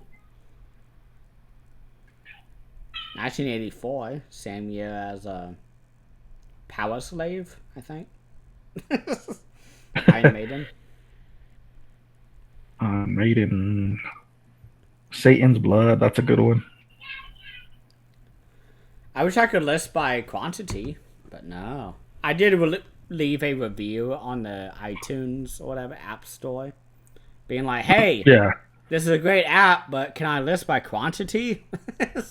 So maybe they will do something because it's one of 2 reviews on the site. So, Yeah. but should we talk about Zatoichi? Oh yeah. Fuck, we keep getting off subject here. It's fine. I'm sure it's fun for everyone. 24, Zatoichi in Desperation. Yep. That's the one. I said it was not fun at all, very depressing and grim. LMAO. And I actually liked it. I should note it's the first and only movie directed by Shintaro Katsu, who plays Zatoichi. So, I don't know whether to blame him or not for how fucking grim this movie was, but I'm gonna blame him. Wow. We open up with your favorite scene. blank screen and no music is what I have. It's just like the credits going. No, okay. Go with that. I have the next scene. The next scene is him pushing a fucking old woman off Yeah, a fucking bridge. That's what I have. He just ends up kills an elderly woman. She's like, "Oh, hello, Mrs. Zatoichi. I know you're in 23 other Zatoichi films. How are you doing?" He's like, "Fuck you," and pushes her off. Like, and she tells him, "Watch out for the holes." Yeah, and he's like, "Oh, like you," and pushes her off the fucking bridge. He's like, "Oh, give me your shamisen." Oh, that's why he threw her off. Sounds. He wanted that. If you watch the documentary, he wanted that. Wanted what? That instrument. I don't want to try to say it. Shamisen? Yeah. That's why he threw her off, because he wanted it. Watch the documentary, man. He's real serious. Immediately, I hated Zatoichi about his music. Movie. I got over it, but I don't know, man. Zatoichi was an asshole in this movie. It was bad. Yeah, I hear you. But this is dark, the opening scene is him pushing an elderly woman off a fucking bridge. But it's dark. It's meant to be. This movie's dark. The next fucking scene is him walking down the road, and you have your normal Zatoichi fun song of him singing. He's like, "Oh, yeah. I'm a blind man. I'm having fun." After he murdered an old woman. he passes by a village, and there's a guy that just hung himself. He's just hanging there. And you hear this lady just screaming and crying. It's horrific. I guess that's what I liked about the film. I like dark shit, so. See, I appreciate dark stuff if it's in character. Zatoichi should not be pushing elderly women off bridges. I take it like it's haunting because it's in his head. Keeps picturing it. It's like haunting him. Oh, it's like fake? Like, no, it actually happened, but it's haunting his conscience and his mind because throughout the film you see this, like that lady, just her face, and then her falling off, and he's like freaking out. Like that stays in his head. Yeah, but he stepped on her hands while she was hanging on. Like it was a murder. Okay. I would get it if he was like maybe using his cane to find her and he whacked her in the face on accident and she fell. Like I would get that, but not him deliberately stepping on her fucking hand and then he wanted her instrument. Dying. He wanted the instrument. He wanted the shamisen. I mean, yeah. Yeah, I hated it. Watch the documentary, man. He wanted to choke a girl in the documentary for not singing a song right. Oh my god. But anyways, back to the slasher of Ichi. Yeah, I don't know what drugs he was on in this fucking movie. Yeah, it's really dark, this film. But Zatoichi is looking for Ogiya, which is like a brothel or something. And a little boy is like, "Oh, I go there all the time. Let me lead you." And I'm like, "Wait, what?" Yeah. Like, what? This 8-year-old boy goes to the brothel? Okay. Takes him to the brothel. And Zatoichi's like, "Oh, you're so helpful, little boy." I'm like, "What?" You don't at all hear him saying the fact that an 8-year-old boy knows where all the brothels are? The fucking city? Okay. Yeah. And so... Well, he lives on the streets, that boy. I get it. I do. But... the boy knows all the fucking brothels. Maybe he gets a little peep show, you know? He does get a peep show. We see him. He's waiting for his older sister or somebody. Yeah. He was like working. She's 14. She's 14 working the brothel. What was I doing at 14? Boy Scouts? Yeah. Boy Scouts. Yeah, 14. I was listening to the Wu-Tang Clan. You know Wu-Tang Clan is named after a Shaw Brothers movie, right? Yep. They're big fans of those kung fu flicks. Yeah, Will showed us a documentary in one of our classes all about Wu-Tang and the Shaw Brothers. Yeah. It was pretty awesome. Man, I'd love to see that. But I'm trying to find it.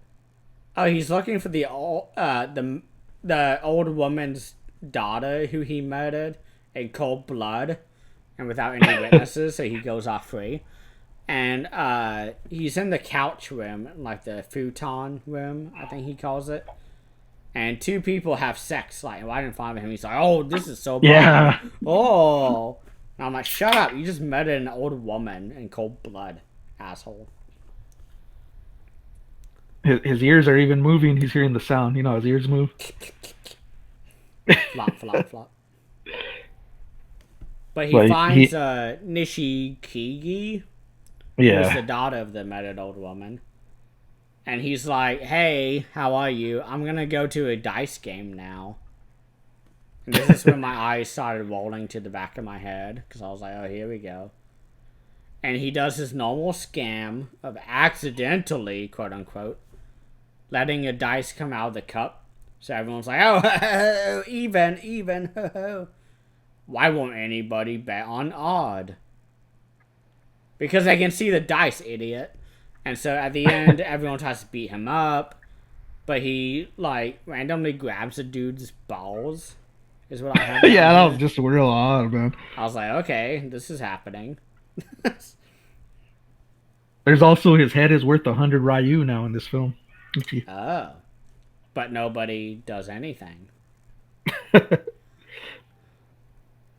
But he wins 30 Ryo and goes to Nishikigi. And I don't know what happens after that, because the next note I have is that we get a really fucking weird scene of the boss's simpleton son being jerked off by the gang. And he comes man. in the face and he's like, "Oh, you piece of shit."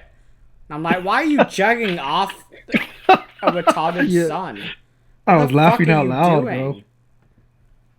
And that's when my eyes started rolling to the back of my head. I'm passed out. Dude, he ejaculates in that guy's face, right in his face, dude. We see cum. It flies everywhere. You see cum shooting out. It's like, I was like, "What is this?" it's connected to masturbating gunmen. You? Did you require this? He's like, "Oh, you piece of shit. Why'd you come on me?" I'm like, "You're checking him off. What'd you expect?" He's got to learn sooner or later, they say. It was so bizarre. I hated that. I was like, "What the fuck is going on?" I was laughing out loud, bro. You saw jizz fly in the middle. I was like, oh, man.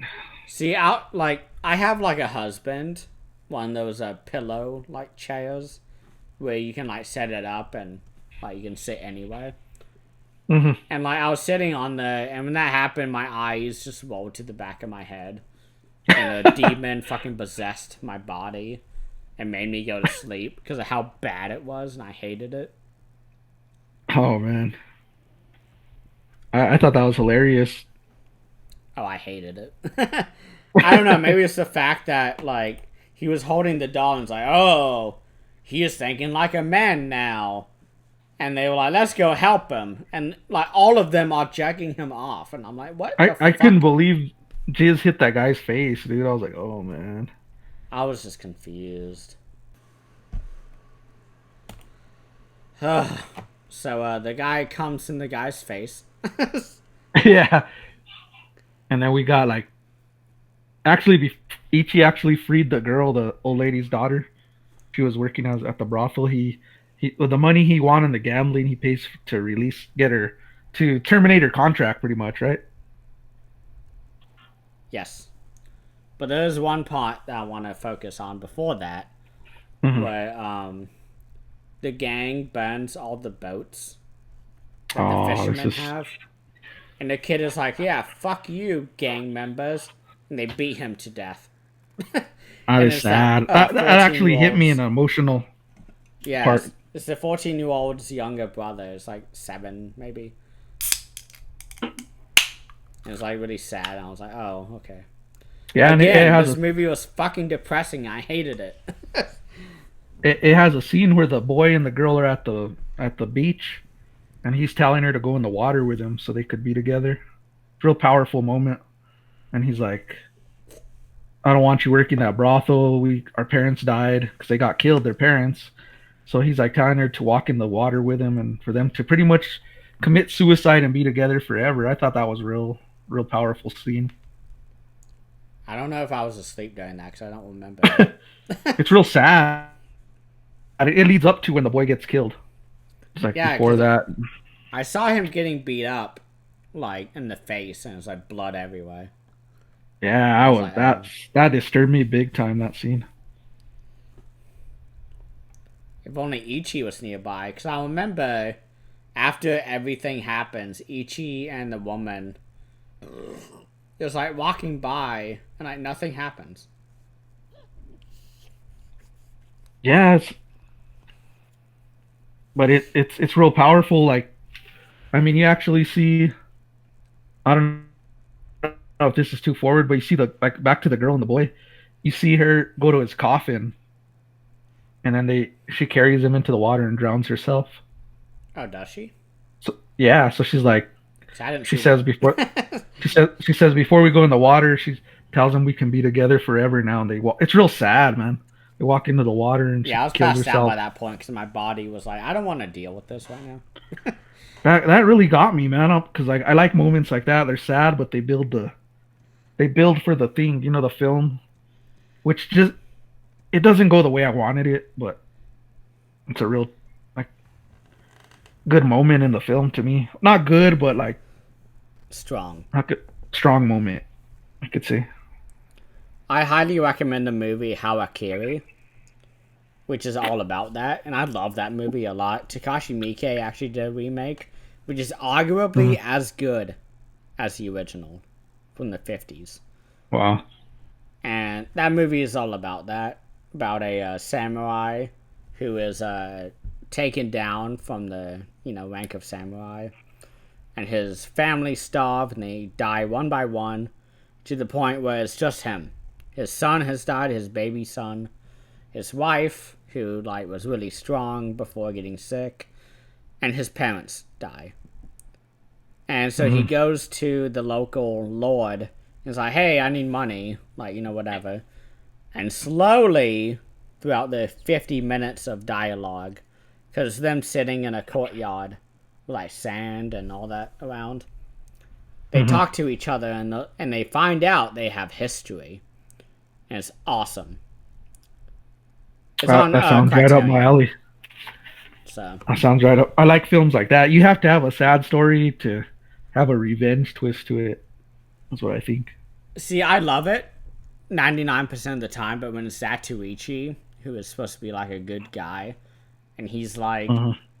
being a shitty person, it's like, I don't like it. It's situational. Yeah, I kept wanting Ichi to show up when they were, messing with the poor folks that had that boat. They burned it, and he never shows up. That kind of bugged me. Yeah, he shows up after the fact. Yeah, like way later. And it's like, oh, okay. But he buys off the debt of Nishikigi, and they have a fling, which you talked about how they He finally have loses sex. his. He gets some. Ichi gets some. He's He Ichi'd finally out. gets some in movie 24 out of 25. He lets the Ichi out, or maybe he doesn't. She got Ichi'd out. She got Ichi'd out. Did she really? Because they kind of like interrupt him. See, I was asleep. I didn't see it, so. And I And I refuse to said that rewatch I it. said they're probably just making out. But then I look and she makes the face like, oh, I think she got the D, man. The Ichi D. The, I'm trying to think of a good pun, but I can't. The blind swordsman. The blind man's sword. dips. He got the blind man's cane shroom. I don't know. That doesn't sound good. That's why I said blind man's sword instead of blind There you swordsman. go. It's the closest thing I can think of. He dips his cane sword. I don't know. But anyways, Ichi finally gets some action. And the next scene that I have is that they're at the boss's place and they stab Ichi's hand. And you're like, oh no, there's one more movie after this and a 100-episode TV show. And then another movie. How's he gonna get out of this? And he, uses two hands to carry the sword, which is new, which was fun. I have a quote on that. Oh, yeah? Yeah, because he says, he tells Ichi if he wants to see his own blood before he does it. And Ichi tells him, you shouldn't tease a blind man. Red or black, I wouldn't be able to see my blood. Oh. So I got a quote there. It's more than I have. But yeah, that's real crazy moment there. Doesn't he fall in the mud? Or is that the next movie? Let me see. Yeah, he falls in the mud in this one. It's like a sinking hole. I swear that's the next movie. Nah, I have the it here. Bottomless Bog. Yeah, the bottomless bog. That's 25. Is it? Yeah. And I have it here on 24. I watched it tonight. I think maybe I probably got that wrong then. It all ran together.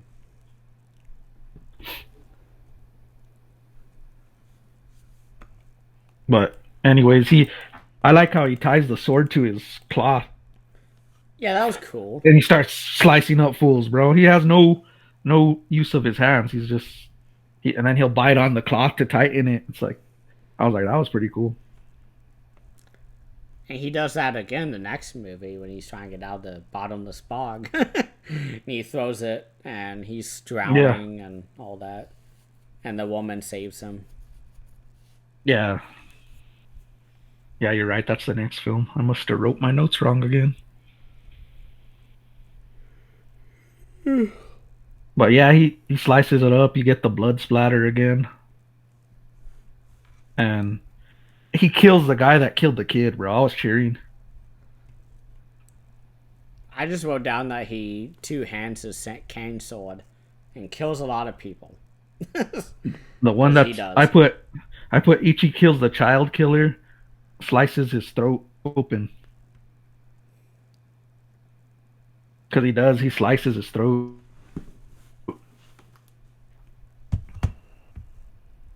Huh. That pretty much ends my notes. I just happy he killed the child killer, I guess. Yeah. Because I don't even have the guy's name. I have child killer. I don't know. I was recovering from a guy getting jizzed in the face for like half the movie. I actually enjoyed this one, but I don't think my notes continued right. I passed out, so. But honestly, the last lines on my note is Ichi kills the child killer, and I have a smiley face on it. You were, what's that really shitty horror movie? Smiley face horror movie. Oh yeah, Yeah, the Smiley yeah, Smiley. has a 3.4 on fucking. Oh god, I'll send it to you. That movie sucked. Looks so bad. It'll be in the Google Meets chat. I watched it once and I said, "This movie's good. I gotta see it again." So I went and freaking ordered it on somewhere. I rented it. Oh my god. And I was like, "What the fuck am I?" I said, "This movie sucks." Evil. Like, this is garbage. Garbage. I got that gabagool. Yeah, no one's smiling while watching this movie.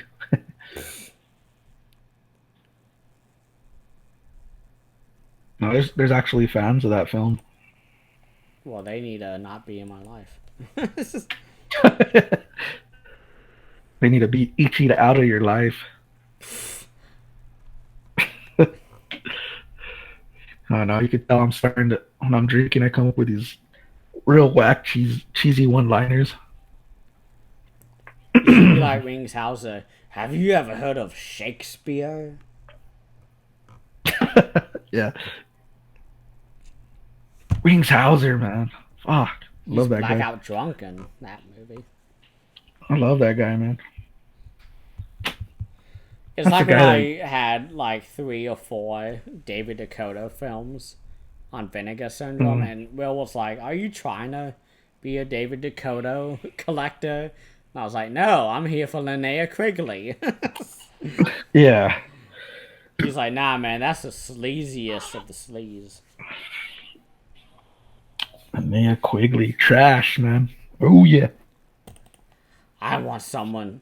I just want a group of old men eating me alive. Happens, and she's freaking the fuck out. I couldn't like the first time I saw Return of the Living Dead. I couldn't keep my eyes off that scene. Neither could I. And it was like she comes back as a zombie, and I'm like, man, she's even kind of hot as a zombie. I say in I my will head. never forget and Nightmare Sisters, where they're like all playing like the most ugly fucking nerds and geeks and whatever. Mhm. Yeah, very typical 80s trope of like, oh, nerds are ugly. Yeah, And like they're all playing that and they get the crystal ball and it goes off and they're like, oh, oh, and like rubbing, like they're all naked, like Michelle Bauer is there, Linnea Quigley, and the other woman, Michelle Bauer. and they're all sitting there like, oh, oh, and like rubbing the chest and like the boobs, and they're all like, shirtless. And I was like, this is so fucking awkward. It's like, But amazing at the same time. yes, it wasn't bad. But like, I was, it was just like so funny how I was like watching the movie just like to like learn about the movie, like Linnea Quigley and Michelle Bauer, who like for the longest time I didn't know the name of. I thought it was the other woman, yeah. and like they're saying and it's like, oh no, we're a succubi. Oh no, we're succubus. And I'm like, what is happening? I was like, what the fuck? But I couldn't keep my eyes off it. Boobs. Boobs, boobs and bubbles. Thought bubbles. Hopefully not. Zatoichi thought bubbles. He'll go sniff it. What was that movie 19 when he's in the bathhouse and someone farts? He's like, oh, oh, oh. That's one of his senses. He had no choice. He had to go He sniff had it to. out. He heard someone mumbling and he was like, what's this? Oh. But then he gets them back when he farts through those holes. Those guys are like, oh, I could taste it. And he's all moving his mouth. Made me want to throw up.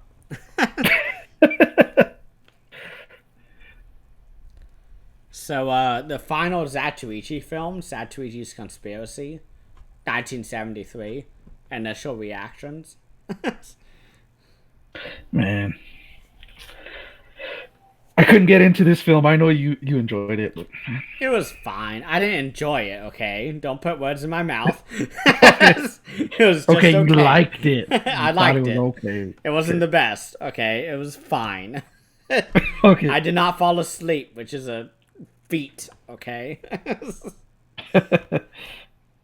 When my soul left my body in the last movie, okay? The fact that I stayed awake is a fucking accomplishment. There was a lot of jizz that left the body in the last film too. Yeah, I was jizzed out, okay? I was tired from jizzing everywhere while watching the disabled man jizz all over the gang members.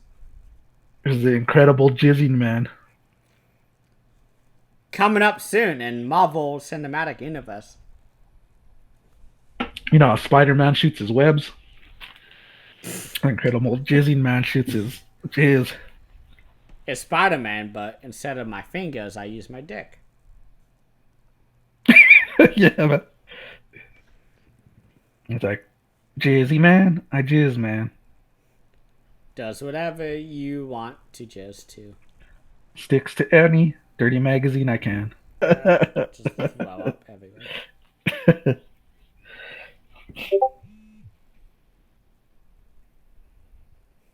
But Zatoichi 25, you hated it. Okay.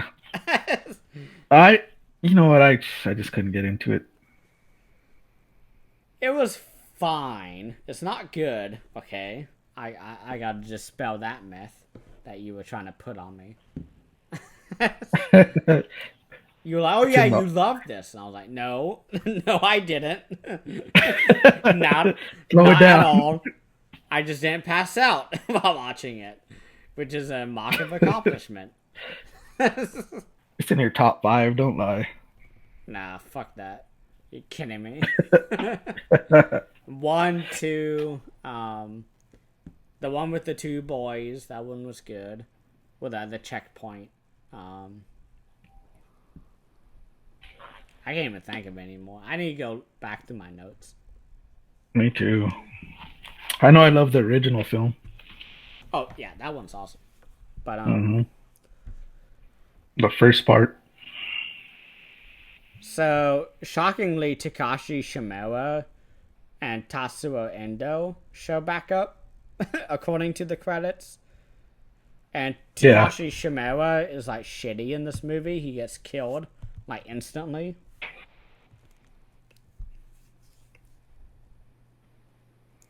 And Tatsuo Endo is like shitty, like gangster.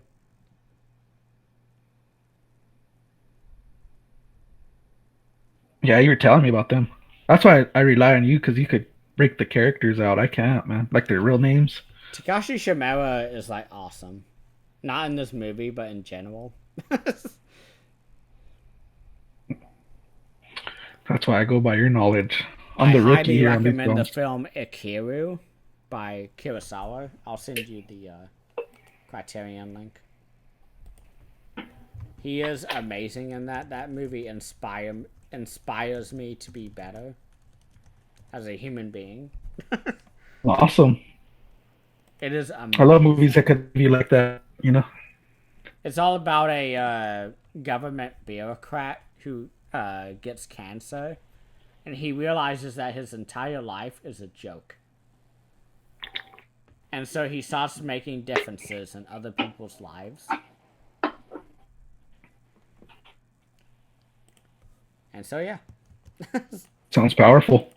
It's really powerful. Takashi Shimura is the main character. I just sent you the link. If you look at the cover, that's him right there. You probably know who he is. You have to look into that one. Let me see. I have the DVD. I need to upgrade to Blu-ray. 1952. Yep. Before Seven Samurai. Which is the best film of all time. In my opinion. Okay, I see it. He's the guy on the cover. Awesome. He's awesome. I'm gonna have a wish list to my Criterion coming out sale. Make an account and you can When did you say? keep it. You said October, right? So Yeah. I know I'm getting House. I know I'm getting that one. That one is bananas. I watch that every year. Maybe every like 2 or 3 months. You got me hyped for that one. Good. It won't fail you. So the movie Zatoichi 25 begins with Zatoichi finding himself between a woman and someone who she stole a wallet from. It's like bizarre. Hmm. And it's weird. Yeah. And she's like, oh, haha, thank you for the wallet, whatever. And the guy runs away. And Zatoichi's just like, I don't want to play this joke. Zatoichi is like, give me some money so I can turn a blind eye to your prank. And I'm like, what the fuck? Zatoichi? Are you kidding me right now? She did nothing to you. Why are you like getting all like bent up about it? He gets offended, yeah. I was like, what is this, Zatoichi? He But fucking slices her sack of coins. yeah. And she's like, what the fuck? It's like, are you kidding me? He's like, oh, you didn't give me anything. And I'm like, oh, okay. And he's like, I'll take this for being cruel to a blind man. He gets like a coin. Something like that. Yeah. I turned a blind eye to your prank. Give me money now. And she's like, what? Yeah, it's real odd. That's a real odd scene. But he shows up to his hometown and everyone's like, yay, Zatoichi, Zatoichi, you're here. And so, of course, he feels like a celebrity. And he goes to a feast. He sits down. He's like, oh, this is just so great. Everybody's honoring me. This, that, and the other. And then, Shenbei Hitachiya walks in. He's the boss. And he's like, hey, that guy, he was traveling with me. Get him out of here. Get him out of here. He turns into an Italian mobster. He's like, get the fuck out of here. And Satoichi's like, oh, no, I thought I was the honored guest. He's like, no, what the fuck are you doing at the head of the fucking mobster's table at the feast? They just throw him out. Just like grab him and throw him to the side. Good. At this point, he's a villain. I don't care about him anymore. Yeah, he's real different in this film. But And then huh? he sends for Ichi to massage him later. Yeah. And Shinbei is like, bring me an quote unquote untouched girl. A virgin is what he's asking for. He's like, oh, okay. And he's like, Zatoichi is like doing his normal questioning of the guy, what he does, who he is. We've seen it a million times before. Mm-hmm. And we find out that Shinbei, the boss, is a childhood friend of Zatoichi. We have history. Shinbei is a dick. Yep. He's like, I don't remember nothing what you're talking about. Ichi's like telling him, We never remember we stole used to do this? watermelons. Yeah, there you go.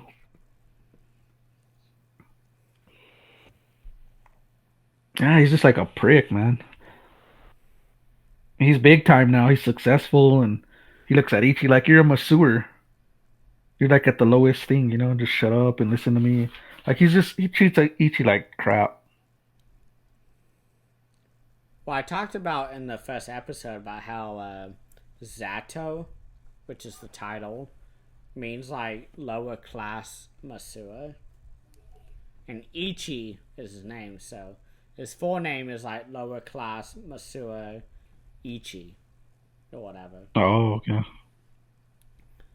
And so this entire movie is him like trying to prove that he's not low class, but also showing that he's low class by murdering people who don't require murdering.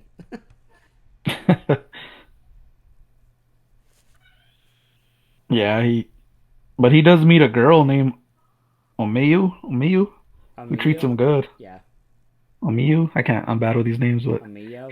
she's the only one that pretty much like treats him good. Like, I mean, they're at a statue. He's trying to find like a statue. She helps him out with it. Oh, I have it here somewhere. The Jizo statue. Yeah. He's like trying to dig for it and he's struggling. And She goes over Emio there to says help. something weird where he's like, oh, but she's like, oh, Zatoichi, we were born from the same milk of Oshiga. And I was like, what the fuck? It's It's like a real weird. 70-year-old woman. Like, oh, okay. They're talking about remembering the same pretty much breast they drank out of. We even get a scene of like a flashback of a baby sucking a tit. Yeah. It's just real odd.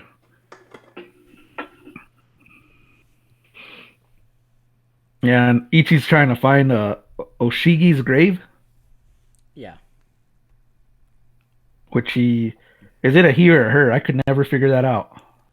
Takashi Shimoda was the grandfather of Amiyo. And they're like, hey, we're gonna go see the grandma, Oshiga, who were both milk, siblings of. We're gonna go see her, and So it's a her. yeah, it's Okay, grandma. I couldn't figure that out. And Zatoichi is like, hey, she loves sake, this very specific Yeah. brand of sake, and pours it all over her grave. And I'm like, is that environmentally friendly? Like, just pouring sake all over And her then grave. he starts chugging it. It's like I was like, oh man, is this Ichi or the real actor? It's like Cameron Mitchell. Every movie of his, he's just getting drunk. I was like, we should invite Wings Hauser to this film. Yeah, Oh no. drunken theory.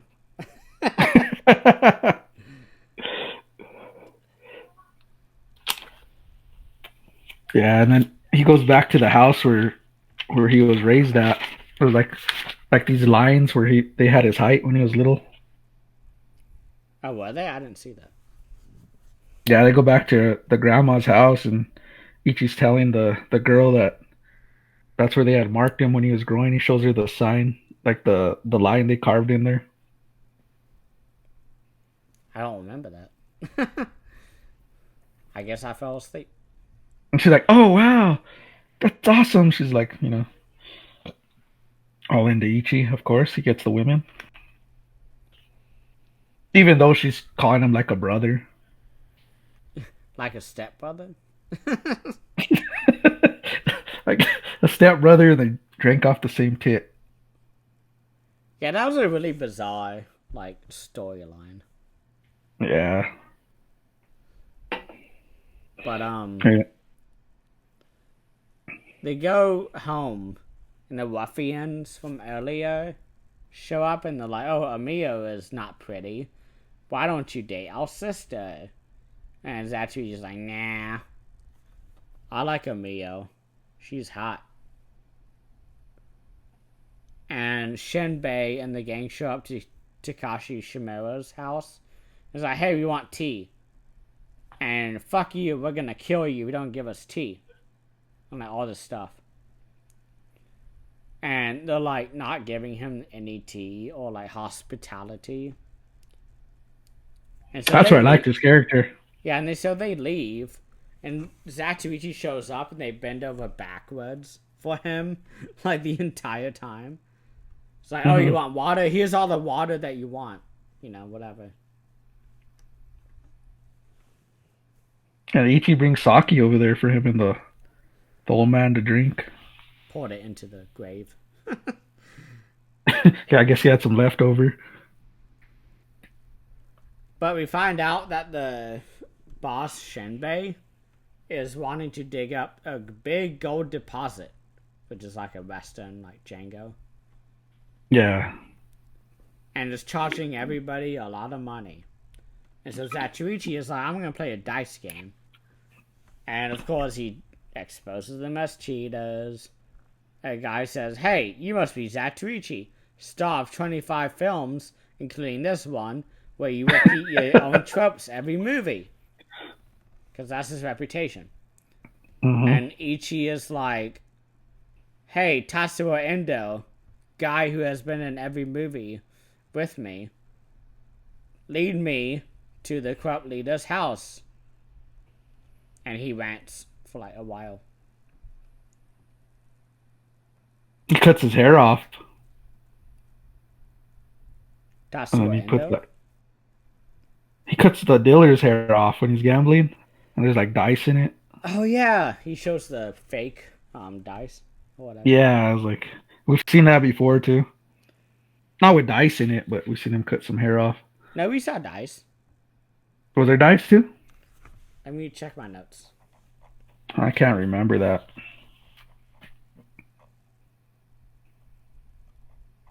It was an early one. Yeah, I remember that. I'm too lazy to look, but take me up my truthfulness. I would It say happened. it's similar.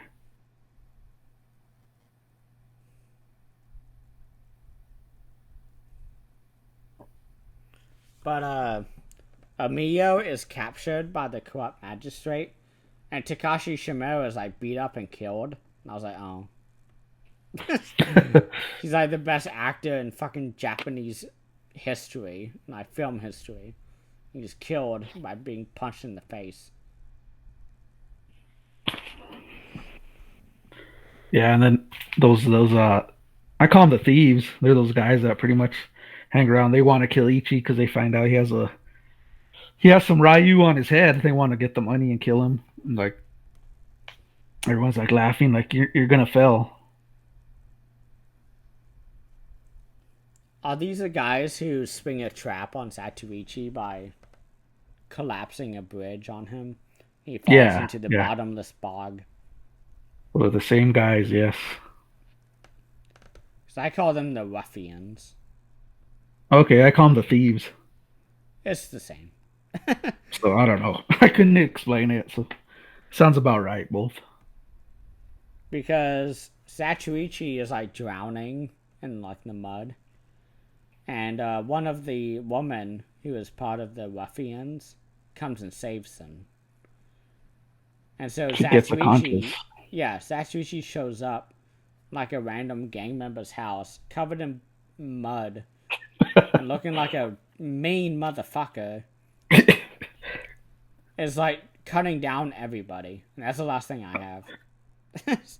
That's him backstage, man. That's him naturally. Yeah, naturally. I have he holds the magistrate leader with a sword to his throat. Doesn't a hose go off? Yeah. And he's like making him pick up rice and like Oh yeah, weigh he's it. slashing the rice like bags. And then like all the guys around him outside, they're like waiting. All the bad guys. You got the magistrate, the boss's guys. And then we have Ichi disappear in the factory. They can't find him. We've seen this before, except it's like in barrels, but this time it's in a rice package. He's in there. He busts out and starts slicing all the bad guys. Oh yeah. That was cool. It Yeah, it was different. was fine. It It wasn't reminded a me of that barrel this scene time. where he was in that reed dress or whatever. He bounces on his feet. He starts like spinning around and like killing people. It reminded me of The Hobbit by Peter Jackson. I'll give the credit that it wasn't a barrel this time. Hey. I like Peter Jackson. Oh yeah, I'm not dissing Peter Jackson. I'm just saying he came out of a barrel how many times in this during these films? I don't know. I'm not gonna rewatch it to count. And then I have a random swordman. This is what pissed me off about the film. Oh. You know, we have a swordsman, like some guy that's eventually gonna fight Ichi. Every movie. Yeah. This guy just comes out of nowhere. There's no backstory that they're gonna fight. He's trailing him. He just comes out, I'm gonna defeat Ichi. And you're like, who the fuck are you, dude? We haven't seen you the whole movie. Now you What show up, you're the popular bad actor guy. are you? Yeah, and he just comes and like tells Ichi, I'm here to defeat you. Ichi kills him with like two slices. I'm like, that's what you're gonna leave me on the last film of the series? Zatoichi just says like, "You smell like filth." Kills him with two blows. I'm like, this is the guy that we're dreading to fight him. You know, he always has that guy that meets him like by a river. He's like the master swordsman. I need to challenge you. Hiwate. This guy just shows up like in the middle of the guys, and he's like, I'm here to defeat you, Ichi. Like, he's dead. Papa. I was like, that's lazy. That's the part that disturbed me most about the film. So you're gonna hear me vent about it. See, I thought it was okay. It was better than 24, where 24 was just like... 24 because it was a Jess Franco film. You know? See, Zatoichi should not be in a Jess Franco film. That's my point. He unleashes the cane sword, man. Come on. He whips out that cane sword.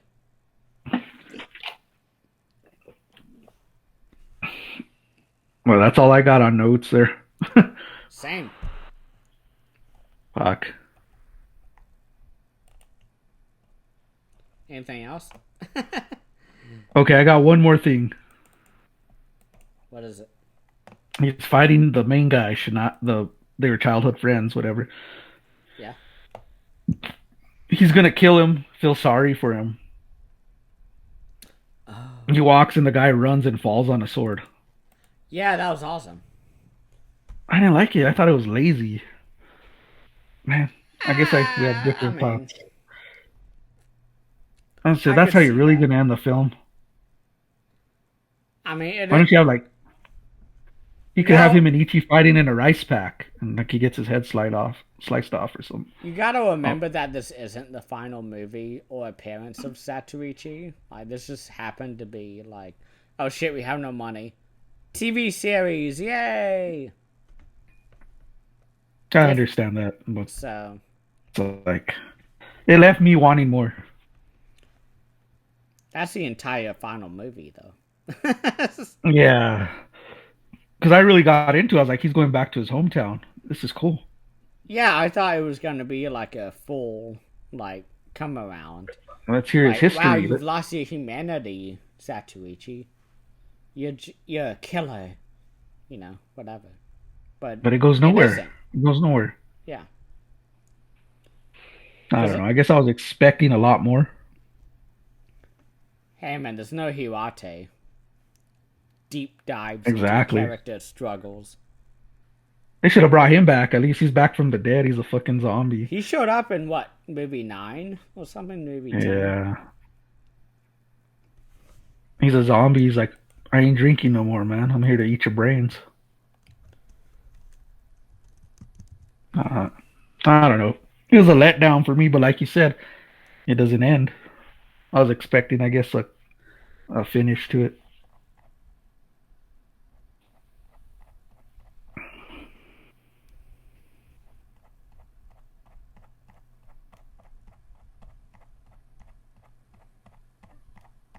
I'm looking for references to Hiwate.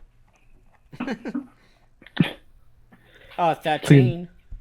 Please let him be a zombie, like in a future part. That's Lone Wolf and Cub. The final movie is just zombies and ghosts. There we go. Yeah, Shigeru Imachi plays Kurobe and Zatoichi 13. Zatoichi's Vengeance. He played Hiwate in the first movie. And my favorite J-horror film, Jigoku.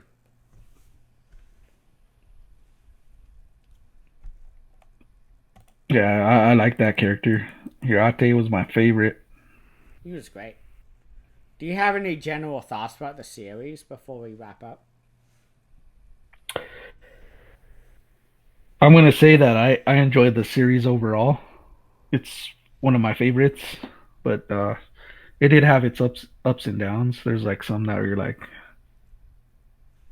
and then there's some that blew your mind away. But overall, I enjoyed it, and I wish it had an ending. Shop Factory. You're doing a bunch of TV shows right now. Do Zatoichi. Seasons Yes, 1 and 2. finish it. Have you seen that? They've been doing a bunch of like TV shows. Have Ichi and Hirate fight in hell. Just get a TV show going. And movie 26. Because there is a movie after this, after the TV show, where they go really deep into like old man Zatoichi. Like, That would be awesome. Like, I want to see that. Criterion, come on.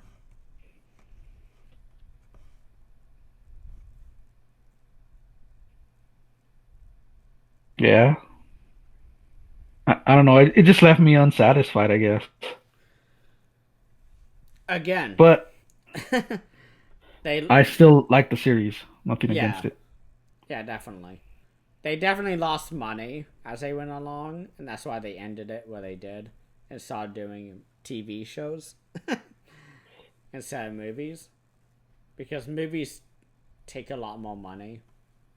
So And even in the documentary, I heard the actor that plays Ichi. I can't say his name, Shintaro but Gatsu. I heard him on the film, like when backstage, saying, "We don't have the money to do this, guys. You're wasting time. Let's move it. We don't have the money." And that really hit a spark with me. I'm like, he Everything doesn't can mean to be be a clear. jerk, but he wants it to. He drank his Everclear or whatever he's drinking, but he wanted to move the production. He's like, "Shit, man, He's I'm like broke." Ice Cube. He's like Ice Cube, man, but Japanese version. Well, before we go over 3 hours, because we're at 2 hours and 90. Okay, we just hit 3 hours exactly. There we go. Thank you all for watching. This is a very awesome series. I'm very happy I went back through this again for the first time watcher. This was something kind of insane for me. Because I watched these all in 2018, in like 3 weeks. But we took 2 months to watch it.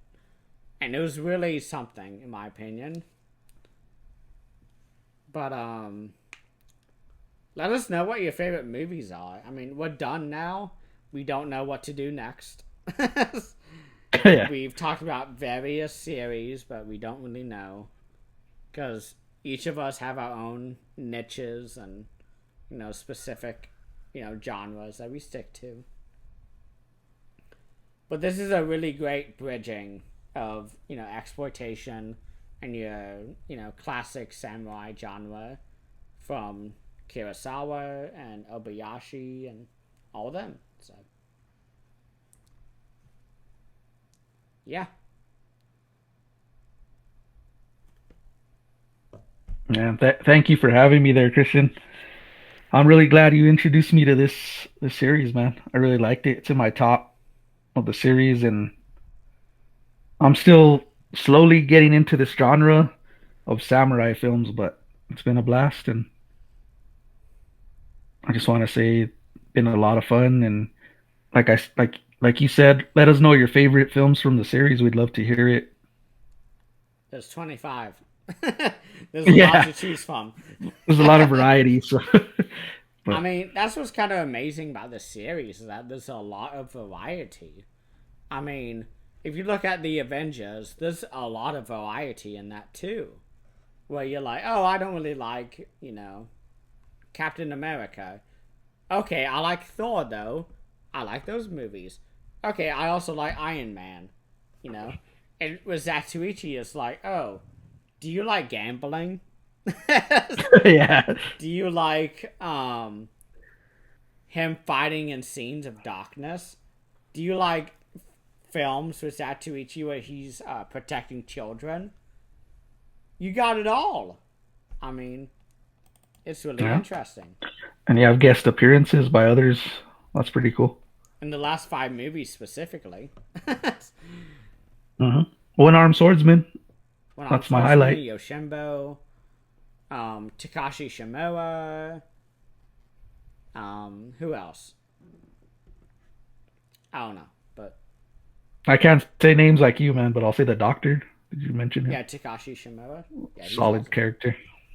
Check out the film Ikiru by Kurosawa. His best film, his best role.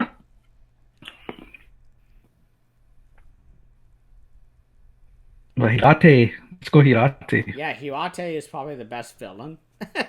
He's most Yeah. realized, in my opinion. They went fishing together, man. Come on. It's epic. And he got a dragonfly as his hand. Like, come on. Yeah. But yeah, this is the final part. Thank you again, Leon, for joining us. And we will try and figure out what the next series is. Thank you all for watching. Have a great day.